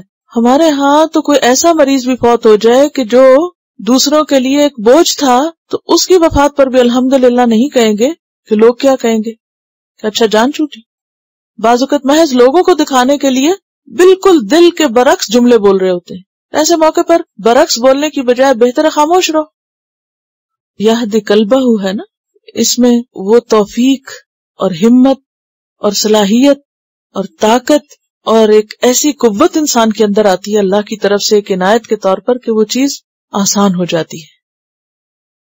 تو خلاصہ کلام کا یہ ہے، یہ بھی ایک بہت اچھا طریقہ ہے کہ اگر انسان یہ سوچ لے کہ لا یکلف اللہ نفسا الا وسعها، کہ اللہ کسی کو اس کی وسعت سے بڑھ کر بوجھ میں نہیں ڈالتا یا اس پہ بوجھ نہیں ڈالتا. تو اگر اللہ نے کسی ایک خاص چیز کے لیے آزمایا تو اس کا مطلب یہ کہ اللہ کو پتا تھا کہ میرا یہ بندہ یہ برداشت کر جائے گا. تو 2 چیزیں ہیں. اگر انسان منفی رد عمل سے خود کو بچا لے تو مصیبت کیا بن جاتی ہے؟ معلم بن جاتی ہے. انسان اس سے بہت کچھ سیکھ لیتا ہے. وَأَطِيعُوا اللَّهَ وَأَطِيعُوا الرَّسُولَ، اور اطاعت کرو اللہ اور اطاعت کرو رسول کی. کیونکہ مصیبت کے بعد فوری ریاکشن کیا ہوتا ہے؟ لوگ دین سے دور ہوتے، اللہ رسول کا دامن چھوڑ دیتے، ان کی اطاعت نہیں کرتے. جیسے نعوذ باللہ دین ذمہ دار ہو کسی بھی تکلیف کے آنے کا. وہ تو اللہ نے پہلے ہی بتا دیا تھا کہ وہ تو دنیا میں امتحان ہوں گے، تو اس میں ناراضگی کی کیا بات ہے؟ وَأَطِيعُوا اللَّهَ وَأَطِيعُوا الرَّسُولَ، اطاعت کرو اللہ کی اور اطاعت کرو رسول کی. فَإِن تَوَلَّيْتُمْ، پھر اگر تم نے منہ موڑا کس سے؟ اطاعت سے. فَإِنَّمَا عَلَى رَسُولِنَا الْبَلَاغُ الْمُبِينُ، تو بے شک ہمارے رسول کے ذمہ پہنچا دینا ہے کھلم کھلا. ہمارے رسول کا کام پیغام پہنچانا ہے. اللہ لا الہ الا ہو، اللہ نہیں کوئی الہ مگر وہی. وَعَلَى اللَّهِ فَلْيَتَوَكَّلِ الْمُؤْمِنُونَ، اور اللہ پر پس چاہیے کہ بھروسہ کرے، توکل کرے مومن. اب ہوتا یہ کہ جب کوئی نقصان ہوتا ہے تو انسان کہتا ہے کہ اب یہ کب پورا ہوگا اور کیا ہوگا اور یہ کیسے ہوگا اور پتہ نہیں ہوگا بھی یا نہیں ہوگا. انسان بہت بے صبری کا اور جلد بازی کا مظاہرہ کرنے لگتا ہے. ایسی حالت میں انسان کو اپنے معاملات اللہ کے سپرد کرنے چاہیے، اللہ سے مدد مانگنی چاہیے، کیونکہ اس کے خزانوں میں کسی چیز کی کمی نہیں. اس کے لیے سب کچھ ممکن ہے۔ اب بات یہ ہے کہ انسان کو زیادہ سے زیادہ تکلیفیں اور پریشانیاں عموماً اس کے قریبی لوگوں سے پہنچتی، اور خاص طور پر گھر کی زندگی میں شوہر کو بیوی سے، بیوی کو شوہر سے، اور بچوں سے، اور بچوں کو پیرنٹ سے مسئلے مسائل رہتے ہی ہیں۔ جتنے یہ محبت کے رشتے ہوتے ہیں اتنے ہی زیادہ ان میں ساتھ ساتھ تکلیفیں بھی ہوتی، اور پھر اگر اس کو دین کے کانٹیکس میں لیا جائے تو بسا اوقات کیا ہوتا ہے کہ بہت پیارے قدردان رشتے دین کے معاملے میں رکاوٹ بن جاتے ہیں، ایسے میں اور امتحان ہو جاتا ہے انسان کا۔ لہٰذا یہ جو اگلی آیت ہے اس کے بارے میں ترمذی کی ایک روایت ہے ابن عباس سے کہ جب وہ لوگ مدینہ پہنچ گئے اور رسول اللہ صلی اللہ علیہ وسلم کی خدمت میں حاضر ہوئے، یعنی جب لوگ مدینہ پہنچے اور رسول اللہ صلی اللہ علیہ وسلم کی خدمت میں حاضر ہوئے تو انہوں نے دیکھا کہ کچھ لوگ دینی مسائل سیکھ چکے ہیں۔ یہ ایک صحابی کے بارے میں آتا ہے، کچھ لوگ پہلے مدینہ آئے تھے اور کچھ لوگ بعد میں آئے تھے، تو جو پہلے آئے تھے وہ پہلے بہت کچھ سیکھ چکے، تو جب بعد میں آنے والوں نے آ کے دیکھا کہ پہلے آنے والے تو بہت آگے نکل گئے ہیں تو انہیں اپنے اہل و عیال پہ بہت غصہ آیا، اور انہوں نے ارادہ کیا کہ اپنے اہل و عیال کو سزا دیں، کیونکہ ان کے بچوں نے ان کو ہجرت سے روک رکھا تھا۔ اس پر یہ آیت نازل ہوئی۔ بس منظر سمجھ میں آیا، مکہ سے کچھ لوگوں نے تو فوراً ہجرت کر لی تھی جو ہی حکم آیا، اور کچھ لوگوں نے بعد میں کی۔ جو ساتھ ہی کر کے آ گئے تھے انہوں نے ہر روز کچھ نہ کچھ سیکھا اور بہت کچھ سیکھ گئے، جو دیر سے آئے وہ پیچھے رہ گئے۔ اب انہیں غصہ آیا کس پر؟ اپنے بچوں پر، ان کی وجہ سے ہم نہیں آ سکے، لہٰذا یہ آیت نازل ہوئی۔ اسی طرح ایک اور روایت میں آتا ہے عوف بن مالک کے بارے میں کہ وہ بال بچوں والے تھے، عیالدار تھے۔ جب آپ جہاد پہ جانے کا ارادہ کرتے تو بیوی بچے رونے لگتے کہ آپ ہمیں کس کے حوالے کر کے جا رہے ہیں اور کیوں جا رہے ہیں، اور ان کا دل پسیج جاتا اور وہ رک جاتے، تو اس پر یہ آیت نازل ہوئی۔ یا ایھا الذین آمنوا ان من ازواجکم و اولادکم عدوا لکم، اے لوگو جو ایمان لائے ہو، بے شک تمہاری بیویاں اور تمہارے بچے دشمن ہیں تمہارے، فاحذروہم، ان سے بچ کے رہو، محتاط رہو، وَإِن تَعْفُوا وَتَصْفَحُوا وَتَغْفِرُوا فَإِنَّ اللَّهَ غَفُورٌ رَحِيمٌ، اور اگر تم نے عفو درگزر سے کام لیا اور معاف کر دیا اور بخش دیا تو بے شک اللہ بھی غفور الرحیم ہے۔ اب آپ دیکھیں کہ امتحان تو بہت سارے ہوتے ہیں، لیکن عزیزوں پیاروں کا دین کے راستے میں رکاوٹ بن کے امتحان بننا انسان کو جتنا اس کا ایمان ہو اتنا زیادہ غصہ دلاتا ہے کہ جو کچھ میں کرنا چاہتا ہوں یہ مجھے کرنے کیوں نہیں دیتے، یا ان کی وجہ سے میں کیوں پیچھے ہوں۔ ایسی صورت میں انسان اگر کسی شدید ری ایکشن کا شکار ہو تو گھر کی زندگی میں بہت بڑا فساد پڑ سکتا ہے، کیونکہ خون کے رشتے ایسے ہوتے ہیں جن کو نہ انسان کاٹ کے پھینک سکتا ہے، نہ ہی ان سے قطع تعلقی کر سکتا ہے، نہ ہی ان سے کہیں بھاگ سکتا ہے، نہ انہیں نکال سکتا ہے، نہ خود نکل سکتا ہے۔ ساتھ بھی رہنا ہے، ضرورت ہے ایک دوسرے کی، اور پھر اللہ کو بھی راضی کرنا ہے۔ اب کریں تو کریں کیا؟ تو یہاں پر پہلی بات یہ بتائی گئی کہ تم ان کو اپنے ساتھی سمجھتے ہو، اپنا سہارا سمجھتے ہو، محبت کی جگہ سمجھتے ہو، لیکن یاد رکھو یہ دشمن ہے، یہ دشمن ہے، جسے میٹھے دشمن کہتے ہیں۔ جیسے کل بھی بات ہوئی تھی نا کہ جب انسان کو کوئی چیز ملتی ہے تو وہ عام طور پر کیا سمجھتا ہے، یہ نعمت ہے میرے لیے، لیکن ہر نعمت کیا ہے دراصل؟ امتحان، فتنہ، آزمائش۔ انما اموالکم و اولادکم فتنہ، امتحان ہے، اور یہ بھی یہاں بھی کیا ہے؟ دشمن ہے۔ اور یہ کانسیپٹ صرف قرآن نے دیا ہے کہ بیوی بچوں کو کھلے عام دشمن بتانے کا کہ دشمن ہے یہ۔ اگر آپ قرآن کو ایک طرف رکھ کر میں آپ کو کہتی ہوں کہ آپ کے بچے آپ کے دشمن ہیں تو آپ میری دشمن ہو جائیں گی۔ آپ یہ کیا کہہ رہے ہیں؟ یہ تو عقل میں آنے والی بات نہیں، کیونکہ ہمیں سب سے زیادہ اعتماد کس پہ ہوتا ہے؟ اپنے بچوں پہ یا ماں باپ پہ یا شوہر پہ۔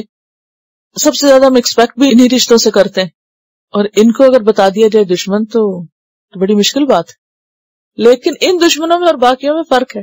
جو باقی دشمن ہوتے ہیں ان کے ساتھ کیا کرتا ہے انسان؟ قطع تعلقی کر لیتا ہے، ان کی خبر لیتا ہے، ان کا مقابلہ کرتا ہے۔ یہاں نہ خبر لے سکتے نہ مقابلہ کر سکتے ہیں، بس صرف کیا کرنا ہے؟ فاحذروہم، احتیاط کہ یہ تمہارے دین کے راستے میں حائل نہ ہو، بچ بچا کے نکلو، ٹکرائے بغیر۔ فاحذروہم، جیسے ڈرائیونگ کرتے ہیں نا تو رائٹ لیفٹ، فاحذروہم فاحذروہم، اس سے بھی بچو، اس سے بھی بچو، اس سے بھی بچو۔ فاحذروہم. اب یہ تو نہیں کر سکتے کہ ڈرائیونگ چھوڑ دے، یعنی آپ خود جتنے بھی بچ رہے ہو اور اگر وہ پھسل رہے ہو، مثلا سنو پڑ رہی ہو اور دوسرے ڈرائیور پھسل رہے ہو تو جان بچانا مشکل ہو جاتی ہے نا. تو کتنی پھسلن ہے زندگی کے سفر میں، کتنی مشکل ہے. فاحذروہم.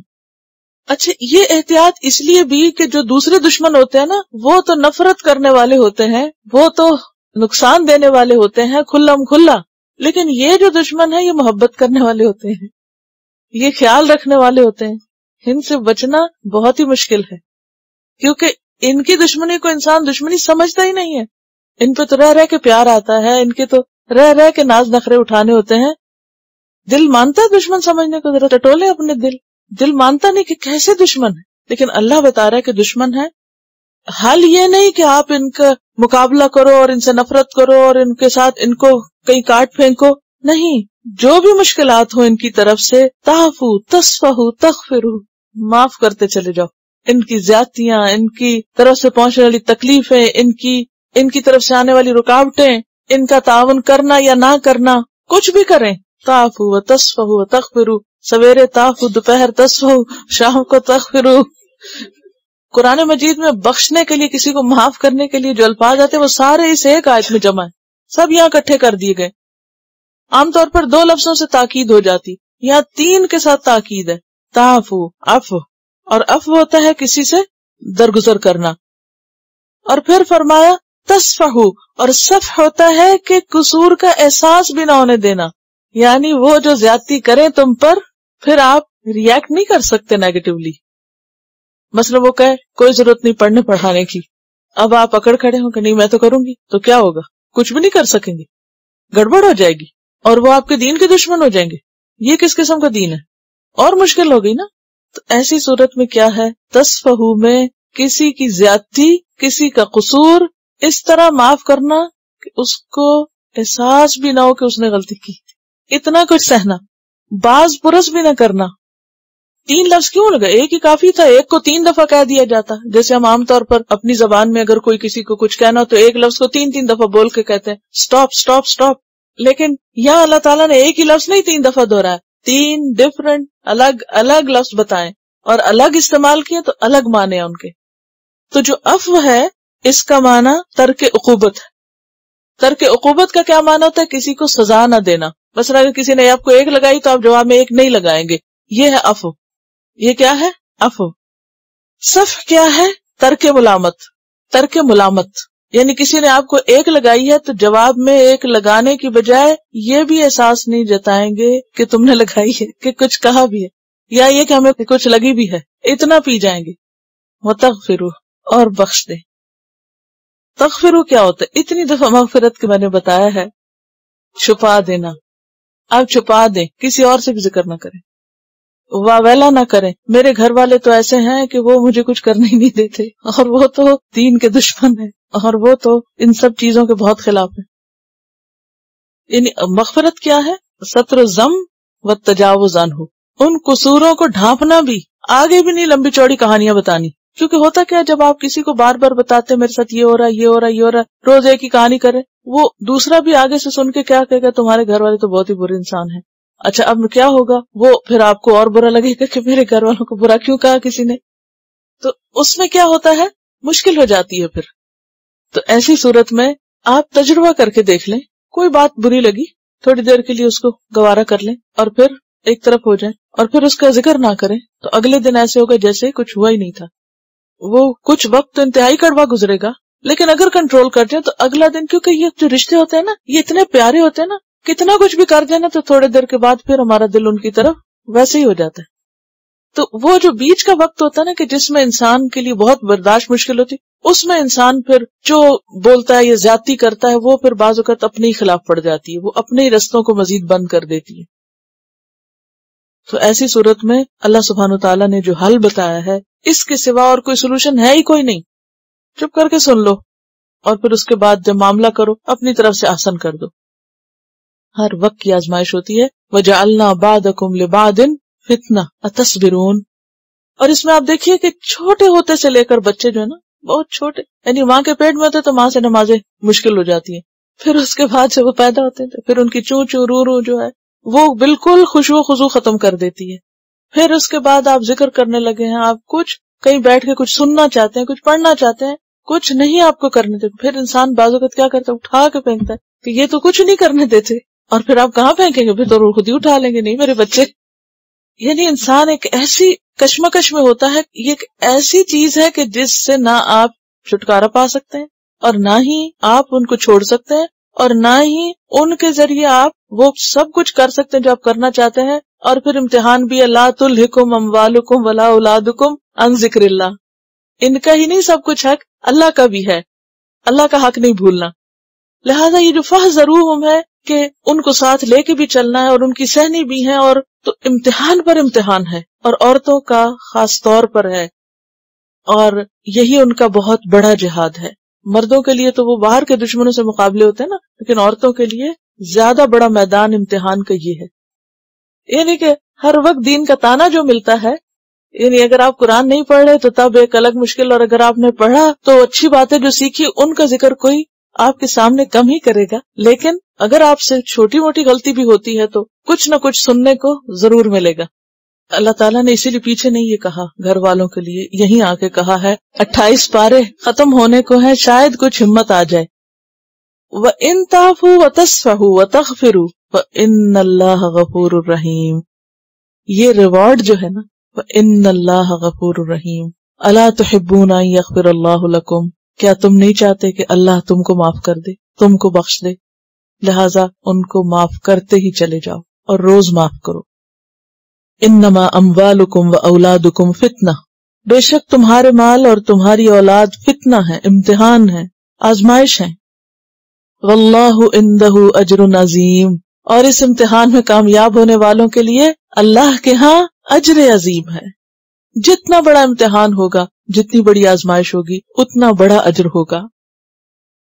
طبرانی کی روایت میں آتا ہے، ابو مالک اشعری نے کہا، انہوں نے روایت کی ہے کہ نبی صلی اللہ علیہ وسلم نے فرمایا، تیرا اصل دشمن وہ نہیں جسے اگر تو قتل کر دے تو تیرے لیے کامیابی ہے، اور وہ تجھے قتل کر دے تو تیرے لیے جنت.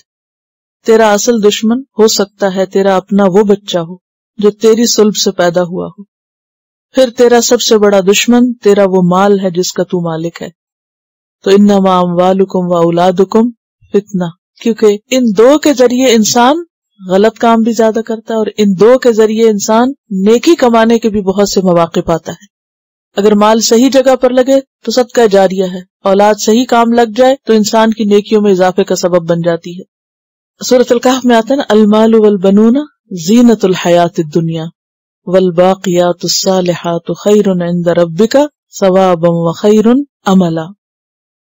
دنیا میں ہو سکتا ہے کہ آپ کی اولاد آپ کو آپ کی ہر غلط بات میں بھی سپورٹ دے دے، تو ہم کہتے ہیں وہ ہمارے حامی ہیں، مددگار ہیں. دیکھیں نا، عام طور پر جب ہم کوئی غلط بات کرتے ہیں تو جو بچے ہیں وہ ہمیں روک نہیں سکتے. وہ کبھی ہمارا ادب کرتے ہیں، کبھی ہماری محبت کی وجہ سے، کبھی کسی وجہ سے عموماً کیا ہوتا ہے کہ وہ ہمیں ہاں میں ہاں ملا دیتے. تو اب ہم سمجھتے ہیں یہ ہمارے دوست ہیں، لیکن یہاں بھی دشمنی ہو رہی ہوتی ہے، کیونکہ وہ دین کا نقصان کر رہے ہیں، آپ کی آخرت کا نقصان کر رہے ہیں. جن باتوں میں دوسرے لوگ آپ کو کھلا بتا سکتے ہیں کہ یہ ٹھیک ہے یہ غلط ہے، وہ آپ کے پیارے آپ کو نہیں بتائیں گے، کیونکہ ان کو ڈر ہوتا ہے اگر ہم نے بتایا تو ہمیں نہیں پیار ملے گا، یہی چھن جائے گا ہم سے. تو اصل دشمنی ان کی دنیاوی دشمنی نہیں ہے. دنیا میں ہو سکتا ہے بہت فرما بردار، بہت تابعدار، بہت خیال رکھنے والے، لیکن اصل دشمنی آخرت کے اعتبار سے دشمنی ہے. کیونکہ ایک حدیث میں آتا ہے کہ ایک شخص قیامت کے دن لایا جائے گا، یؤتی برجل یوم القیامہ فیقال اکل عیالہ حسناتہ، اور کہا جائے گا کہ اس کے بچے اس کی نیکیاں کھا گئے، اس کے بچے، اس کے اہل و عیال اس کی نیکیاں کھا گئے. وہ کیسے؟ اہل و عیال کیسے نیکیاں کھا جاتے ہیں؟ جب نیکی کا کوئی موقع آتا ہے تو وہ ہمارے راستے میں دیوار بن کے کھڑے ہو جاتے ہیں، آپ یہ نہیں کر سکتے. اور پھر ایسی معصوم صورتیں اور ایسی پیاری شکلیں کہ پھر ہم پسیج جاتے ہیں، پھر ہم ہار جاتے ہیں، ہم کہتے ہیں اچھا کوئی نہیں، تمہیں نہیں رلا سکتا. جیسے پیچھے میں نے بتایا نا کہ ایک صحابی جب وہ جہاد کا ارادہ کرتے تو بیوی بچے رونا شروع کر دیتے، تو وہ رک جاتے کہ اب ان کا دل توڑ کے کیسے جاؤں. دل رکھنا بھی تو عبادت. بہت سی خواتین یہ کہتے ہوئے ملتی ہیں، اب شوہر کا حکم بھی تو اللہ نے کہا ہے نا مانو، شوہر کو خوش کرنا بھی بہت ضروری ہے، لہٰذا اگر وہ کہتے ہیں کہ حجاب اتار دو تو پھر کیسے کر سکتے ہیں ہم؟ بہت سے لوگ اس طرح کے عذر بہانے پیش کرتے رہتے. تو ان ساری چیزوں میں انسان کو پھر ساتھ ساتھ خود اپنے آپ کو جمانا، ساتھ ان کو دین پر رکھنا، ساتھ انہیں کنونس کرنا، ان کی سپورٹ لینا، کیونکہ انسان کیا چاہتا ہے؟ ہر دکھ درد میں اس کے گھر والے اس کے مددگار ہوں. یہ اس کی ایک نیچرل سی ایکسپیکٹیشن ہوتی ہے، ایک توقع ہوتی ہے. لیکن عام طور پر کیا ہوتا ہے؟ دنیاوی معاملات میں اچھے و برے سپورٹ ملتی ہے، مگر دینی معاملات میں وہ سپورٹ عموماً کم ہوتی ہے. ایسی صورت میں انسان کے لیے پھر بعض اوقات تنہا چلنا بہت مشکل ہوتا ہے. اور خاص طور پر آپ دیکھیے کہ جن حالات میں یہ صورتیں نازل ہوئی ہیں ان میں تو ایک ایک گھر میں ایسی آزمائشیں تھی، کتنی مشکلیں ہوئی. آپ کو معلوم ہے کہ حضرت زینب کے شوہر جو تھے ابو العاص، وہ مشرک تھے، جنگ بدر میں ان کی طرف سے آئے تھے، پھر پکڑے گئے، سب قیدیوں کا فدیہ لینا قرار پایا اور 4000 درہم فدیہ تھا. اب حضرت زینب جو تھی ان کی والدہ تو فوت ہو چکی تھی، آپ صلی اللہ علیہ وسلم یہاں تھے، کوئی اور بہن بھائی تو وہاں نہیں تھا، کون ان کے فدیے کا انتظام کرتا؟ بہرحال جیسے تیسے انہوں نے فدیے کا انتظام کیا، 3000 درہم ہوئے. اب باقی کہاں سے پورا ہو، کیونکہ رعایت تو نہیں ہو سکتی تھی. لہذا انہوں نے اپنا ہار جو حضرت خدیجہ نے ان کو دیا تھا وہ ساتھ بھیجا مکہ سے. جب آپ کے سامنے وہ فدیہ لایا گیا اور ہار آپ نے دیکھا اور حضرت خدیجہ کا، تو آپ کی آنکھوں سے آنسو آ گئے. جب صحابہ نے دیکھا تو انہوں نے کہا کہ یہ نہیں ہو سکتا کہ اس چیز کو فدیے میں لیا جائے. لیکن بہرحال اس پر ابو العاص نے کہا کہ میں وعدہ کرتا ہوں کہ میں واپس جا کر زینب کو بھیج دوں گا. تو انہوں نے وعدہ نبھایا، ان کو چھوڑا گیا. وہ جو ایک ہار کے بدلے میں جو حصہ تھا اس کے بدلے میں یہ وعدہ لیا گیا، یا وہ انہوں نے وعدہ دیا. اب وہ مدینہ سے واپس مکہ جاتے ہیں اور جا کے حضرت زینب کو بھیجتے ہیں. یہ تھوڑے زخم تھے، یہ تھوڑی تکلیفیں تھی، اور وہ حاملہ تھی اس وقت. قریش کو پتہ چل گیا کہ محمد صلی اللہ علیہ وسلم کی بیٹی جا رہی ہے مدینہ. وہ کیسے جانے دے سکتے تھے؟ روکتے تھے، مارتے تھے. تو حبیرہ نام کا شخص تھا، اس نے ان کو گرا دیا اونٹ سے، وہ ان کا حمل ساکت ہو گیا اور ایسی بیمار ہوئی کہ اسی بیماری میں پھر ان کا انتقال ہو گیا. پھر یہ مدینہ پہنچی اور پھر کچھ عرصے کے بعد ابو العاص مسلمان ہو کے یہاں پر پہنچے، لیکن جلد ان کا انتقال ہو گیا. خود آپ صلی اللہ علیہ وسلم کے اپنے گھر کے اندر اب آپ کی بیٹی ہو اور یہ صورت پڑ رہی ہو اور شوہر ابھی تک مسلمان نہ ہوئے ہوں، یعنی کس قدر مشکل مرحلہ ہے نا. اور ویسے وہ ایک اچھے انسان تھے. پھر اسی طرح حضرت عباس جو آپ کے چچا تھے، جب ان کو پکڑا گیا یعنی جنگ بدر میں، تو وہ کہنے لگے کہ میں تو پہلے سے مسلمان تھا، میں تو پیچھے کھڑا تھا، ایسے ہوئے مجھے لے آئے ساتھ. تو آپ نے فرمایا نہیں، اب آپ پکڑے گئے ہیں لہٰذا اب تو آپ کا بھی فدیہ ہوگا. ان کا میرے پاس نہیں ہے، پیسے نہیں ہیں. بہرحال پھر وہ انہوں نے بھی فدیہ دیا. آپ نے اپنے رشتہ داروں کو معاف نہیں کیا، ان کا بھی فدیہ ادا ہوا. اب چچا ہو، بیٹی ہو، داماد ہو، یہ سارے خون کے رشتے ہیں، بہت پیارے رشتے ہیں، لیکن ایمان نے، دین نے ان کو الگ الگ کر رکھا ہے. ام کلثوم جو تھی عقبہ بن ابی معیط کی بیٹی، وہ بھی ہجرت کر کے مدینہ آ گئی تھی. تو جتنے یہ دین کے بڑے بڑے دشمن تھے، ان کی اولادیں مسلمان ہو رہی تھی اور ہو گئی تھی. تو ایک ایک گھر میں جدائیاں پڑ گئی تھی. اب ایسے میں دین کو پکڑے یا رشتہ داروں کو پکڑے؟ ہمارا تو کوئی اس مقابلے میں امتحان ہی نہیں جو امتحان ان لوگوں نے دیے. اور آپ کو معلوم ہے کہ وہ عرب کا معاشرہ قبائلی معاشرہ تھا. قبائلی معاشرے میں خاندان اور قبیلہ سب کچھ ہوتا ہے، ہر چیز چھوڑی جا سکتی ہے، قبیلہ نہیں چھوڑا جا سکتا. قبیلہ غلط بھی کرے تو ساتھ دیا جاتا ہے. اور یہاں اسی اعتبار سے ان پر آزمائش آئی. قبیلہ چھوڑا، خاندان چھوڑا، خون کے رشتے چھوڑے، گھر بار چھوڑا، وطن چھوڑا، کیا کیا قربانیاں نہیں کی انہوں نے، تب جا کر اپنے ایمان کا ثبوت دیا. کبھی اپنے گھر میں کوئی مشکل ہو نا تو حضرت زینب کو یاد کر لیا کریں، اور ان رشتہ داروں کو جن کے گھروں میں اتنی بڑی بڑی مشکلات ہوئی لیکن دین نہیں چھوڑا، دین پہ کمپرومائز نہیں کیا.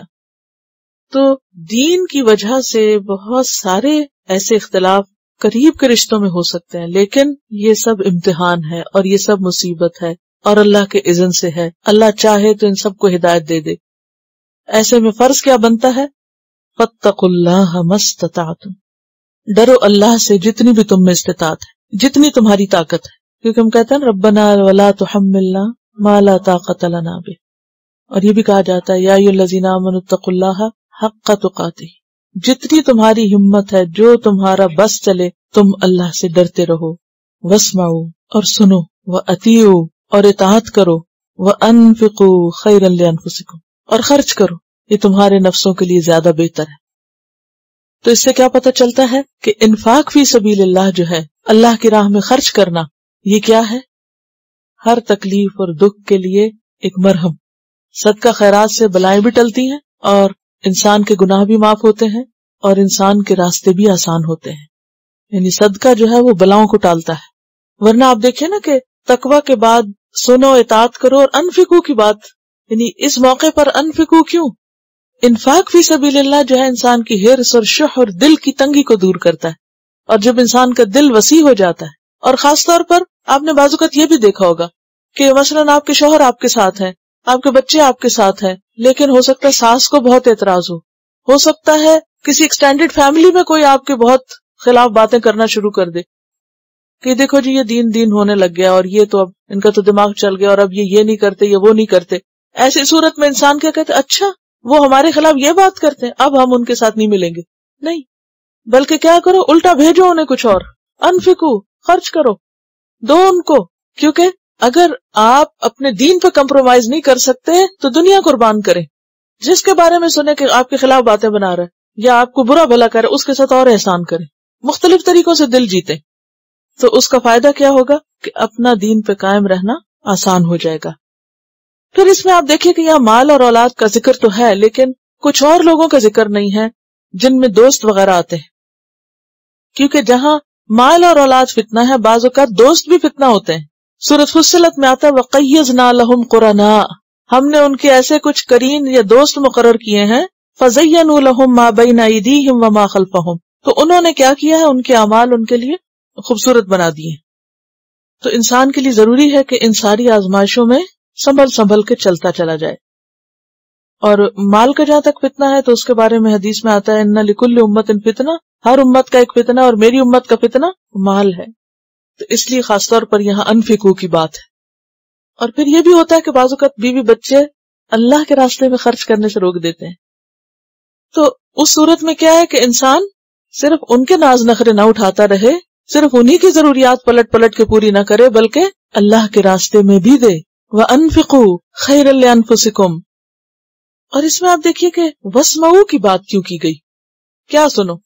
قرآن، اللہ کی بات، اللہ کی نصیحت. کیونکہ آپ نے دیکھا ہوگا کہ جب ہر طرف سے مشکلات آپ کو گھیرتی ہیں قرآن آپ سنتے تو ہر چیز چھوٹی لگنے لگتی ہے یا نہیں؟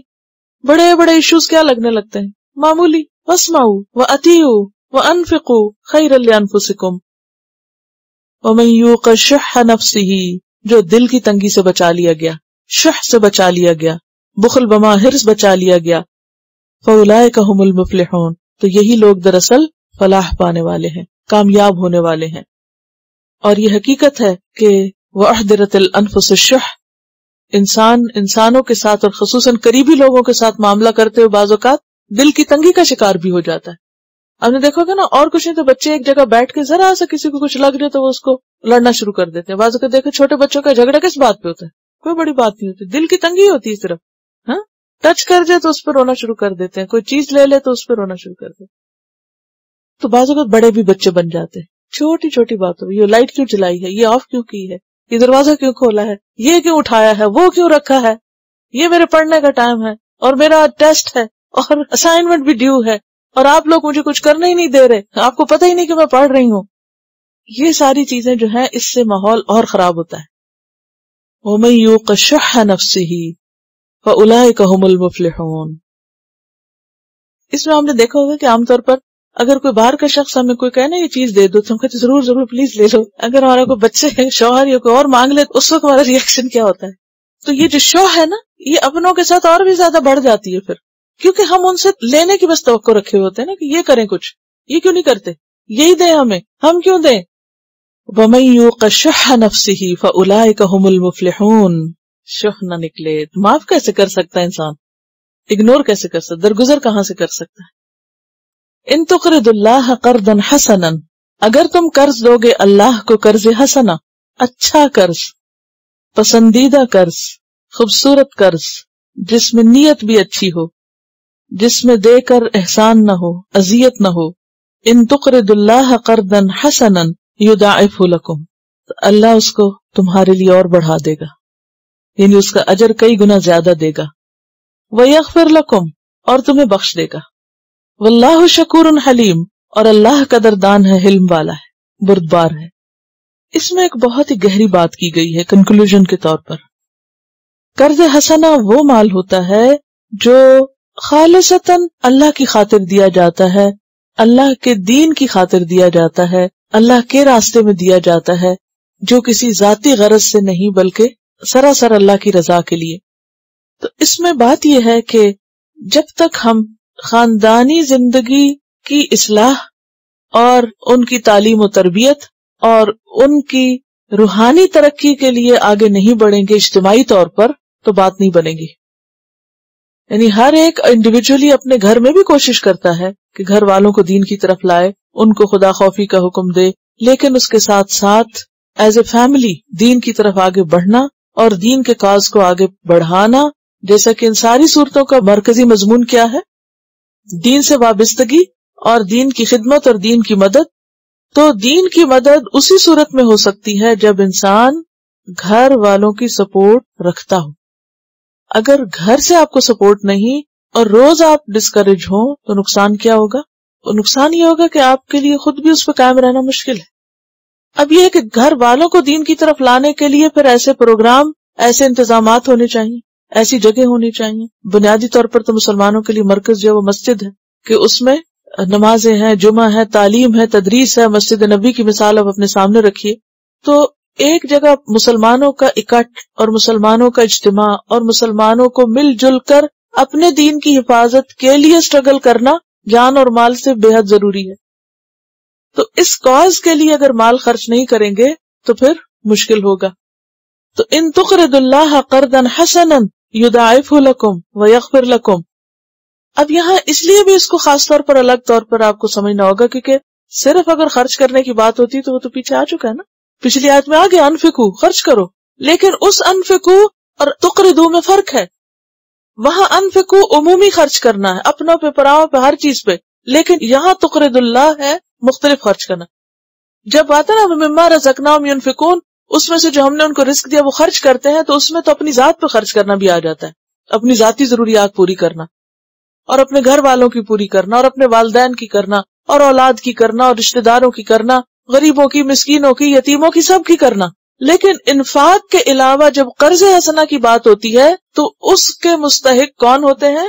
دینی پروگرام، دین کا کاز، اللہ کے دین کی ترقی، کیونکہ وہ اللہ کے لیے کیا جا رہا ہوتا ہے نا، اللہ کا نام بلند کرنے کے لیے، تو اس کو اللہ اپنے ذمہ قرض لیتا ہے۔ ٹھیک ہے، کس مال کو اللہ اپنے ذمہ قرض لیتا ہے؟ جو اللہ کا نام بلند کرنے کے لیے آپ دے رہے ہیں۔ اگر آپ اپنے پہ خرچ کر رہے ہیں، اپنی بیوی پہ خرچ کر رہے ہیں، یہ بھی صدقے کی ایک قسم ہے۔ حدیث میں اس کو بھی صدقہ بتایا گیا کہ جو اپنی بیوی کو کوئی کھلاتا ہے، اپنے بچوں کی ضرورت پوری کریں، یہ بھی ٹھیک ہے، ثواب ہے۔ رشتہ داروں کو دے رہے، ثواب ہے۔ مدد کر رہے ہیں، تحفے تحائف دے رہے، کچھ بھی کر رہے ہیں، ثواب ہے۔ کسی کو کھلا رہے ہیں، پلا رہے ہیں، کوئی ضرورت پوری کر، لیکن اس کو اللہ قرض حسنہ نہیں کہتا۔ قرض حسنہ کون سا ہے؟ جو اللہ کی کاز میں دیا جائے، فی سبیل اللہ دیا جائے، جس کا اجر آپ آخرت میں چاہتے ہیں، جس سے آپ کے دین کی مدد، نصرت، حمایت ہو، جس سے آپ کا دین ترقی کرے اور اس کے نتیجے میں آپ کا ایمان بھی ترقی کرے۔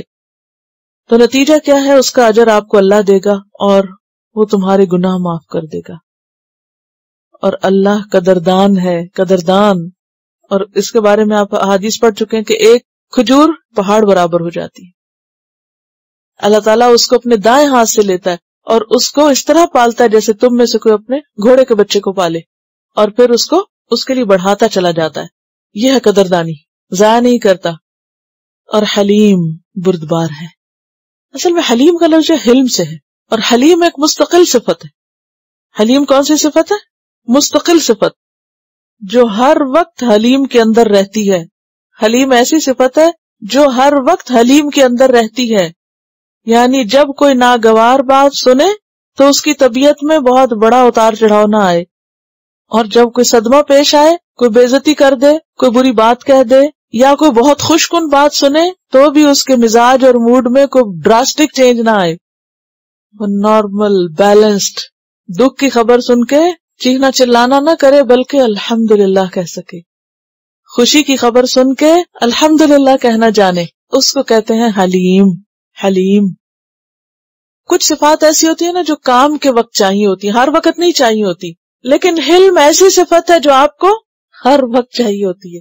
جس کے پاس یہ ہر وقت نہ ہو وہ حلیم نہیں ہوتا۔ تو یہ صفت دراصل اللہ سبحانہ وتعالی کی بہت پیاری صفات میں سے ہے، لیکن حلم کی صفت بندوں کے لیے بھی بہت پسندیدہ ہے۔ ابراہیم علیہ السلام کے لیے یہ لفظ استعمال ہوا ہے، حلیم اواہ منیب، اور اسی طرح قبیلہ اشج کا جب وفد آیا تھا آپ کے پاس، وہ لوگ آئے اور اتر کر بس بھاگم بھاگ آپ کے پاس ملنے کے لیے آگے، لیکن جو ان کے سردار تھے وہ آرام سے پہنچے سکون اور وقار کے ساتھ۔ تو جب وہ پہنچے تو آپ صلی اللہ علیہ وسلم فرمایا کہ تم میں دو صفات ایسی ہیں جو اللہ کو بہت پسند ہے، الحلم والانات، حلم اور ٹھہراؤ۔ تو یہ جو ٹھہراؤ ہے طبیعت کا، کہ ایک دم بہت پارا ہائی ہو جانا اور ایک دم بہت نیچے آ جانا، یہ درست نہیں، بیچ میں رہنا۔ اور یہ جو ٹھہراؤ ہے یہ اللہ کو بہت پسند ہے، انات اور حلم، بردباری۔ اچھی خبر بھی بوجھ ہے اور بری خبر بھی کیا ہوتا ہے؟ بوجھ پڑتا ہے نا دل پہ، یہ نہیں تو یہ جو بوجھ ہوتا ہے نا، اس کو سہ جانا اور اس کا نیگیٹو ریاکشن شو نہ کرنا۔ کچھ لوگ ہوتے ہیں نا، ذرا سی بات ہو تو فوراً چہرے پہ آ جاتی ان کی، اور پھر جاتی نہیں جلدی۔ یعنی یہ تو قدرتی بات ہے کہ آتی اور جاتی ہے تو کوئی بات نہیں، ظاہر ہے کہ آپ کو بری خبر سن کے تو خوش تھوڑی ہو سکتے ہیں، آپ کے چہرے پہ فرق پڑے گا۔ نبی صلی اللہ علیہ وسلم جب ناراضگی والی بات سنتے تھے تو آپ کا چہرہ سرخ ہو جاتا تھا، فرق پڑتا تھا، لیکن یہ کیفیت پرماننٹ نہیں ہوتی، یہ تھوڑی دیر کے لیے ہوئی اور اس کے بعد کنٹرول کر لی۔ کچھ لوگوں کا حال یہ ہوتا ہے کہ اگر سویرے ان کو کوئی بات ناگوار گزری تو رات تک پھر آپ کی شامت، وہ اسے نکلیں گے نہیں، نہ آپ کو نکلنے دیں گے۔ بعض اوقات تو کسی دوسرے کو یہ بھی نہیں پتا ہوتا کہ مسئلہ کیا ہے، واٹس دا پرابلم، کوئی خبر نہیں، لیکن وہ اپنی عادت سے مجبور ہے۔ تو اس کیفیت سے نکلنا چاہیے، اور خاص طور پہ گھر والوں کو یہ عادت بہت تکلیف دیتی ہے، کیونکہ وہ سارا وقت آپ کے ساتھ ہی ہوتے ہیں نا، اور سویرے سویرے آپ نے موڈ آف کر لیا۔ اب بچے چھوٹے چھوٹے، ان کو ماں کا چہرہ دیکھ کے سکون آتا ہے، یعنی بچے کتنا لک فارورڈ کرتے ہیں نا، ماں مسکرائے تو ان کی عید ہو جاتی ہے، ماں کے چہرے پہ کچھ ہو تو پریشان ہو جاتے ہیں۔ لیکن اکثر میں نے دیکھا خواتین کو یہ مسئلہ زیادہ ہوتا ہے، کوئی ہارمونل چینج اور معلوم نہیں کیا کیا مسئلے گھڑ لیے اب تو، اور ان کا عذر بہانہ تراش کے ہم ہر وقت کسی نہ کسی جھولے پر ہی بیٹھے رہتے ہیں، ایک دفعہ ادھر اور دوسری دفعہ ادھر۔ تو بہتر یہ ہے کہ ایسی چیزوں کو کنٹرول کیا جائے، وہی برداشت والی بات کہ ان کو سہ لیا جائے۔ تو جو اپنے اندر یہ چیز لائے گا تو اللہ سبحانہ و تعالیٰ بھی اس کے ساتھ ایسا ہی معاملہ کرے گا۔ جب بندے قدر نہ کریں، آپ کے احسان کی قدر نہ کریں، آپ کے کسی نیکی کی قدر نہ کریں، آپ ان کی خدمت کریں، وہ قدر نہ کریں، انسان تو بہت ناقدر ہے نا، تو اللہ کیا ہے؟ شکور۔ تو ایسے میں انسان دل نہ چھوٹا کرے کہ میں نے اتنا کیا، اس کو پرواہ نہیں تھی، کچھ اس نے قدر ہی نہیں کی۔ شکور وہ ہے نا قدردان، حلیم وہ ہے نا بردبار۔ عالم الغیب والشہادہ، جاننے والا غیب کا اور حاضر کا، العزیز الحکیم، زبردست حکمت والا، سب پتا ہے اس کو، سب راز جانتا ہے، سب چھپی باتیں پتا ہے اس کو، جو سامنے ہوتا ہے جو پیچھے ہوتا ہے سب اس کے علم میں ہے، سب اس کے قبضے میں ہے، لیکن وہ حکیم ہے، لہذا بے وقت بے موقع نہیں پکڑتا، ہر چیز کا ایک وقت مقرر ہے۔ اور اس بات کی وضاحت انشاءاللہ اگلی صورت میں اور زیادہ اچھی طرح ہوگی۔ تو یہ ہے سورۃ التغابن، تلاوت سنیے۔ اوکے، سبحانک اللہم و بحمدک، نشہد ان لا الہ الا انت، نستغفرک و نتوب الیک۔ السلام علیکم و رحمۃ اللہ وبرکاتہ۔ Quran vocabulary 100%. The best application to understand Quran. Study with flashcards. Word list. Learn 25% of Quran vocabulary in 7 days. Multiple MCQs to practice and test vocabulary. Single choice. Multiple choice. True, false. Bookmark difficult words. Study wrongly answer words. Test your skills. 12 essential grammar lessons at Learn Quranic Grammar. You can select number of word to study from bookmarks. Select number of times wrongly answered words for study. Test your skills with multiple choice flashcard, true, false, matching words and single choice MCQs. Grammar lessons are available in PDF format. Native Quranic and Urdu fonts. Available at Google Play and Apple App Stores. Download it today to contribute in the Islamic Apps Development Project. Quran Vocabulary 100% in Urdu. Visit smartappsweb.com.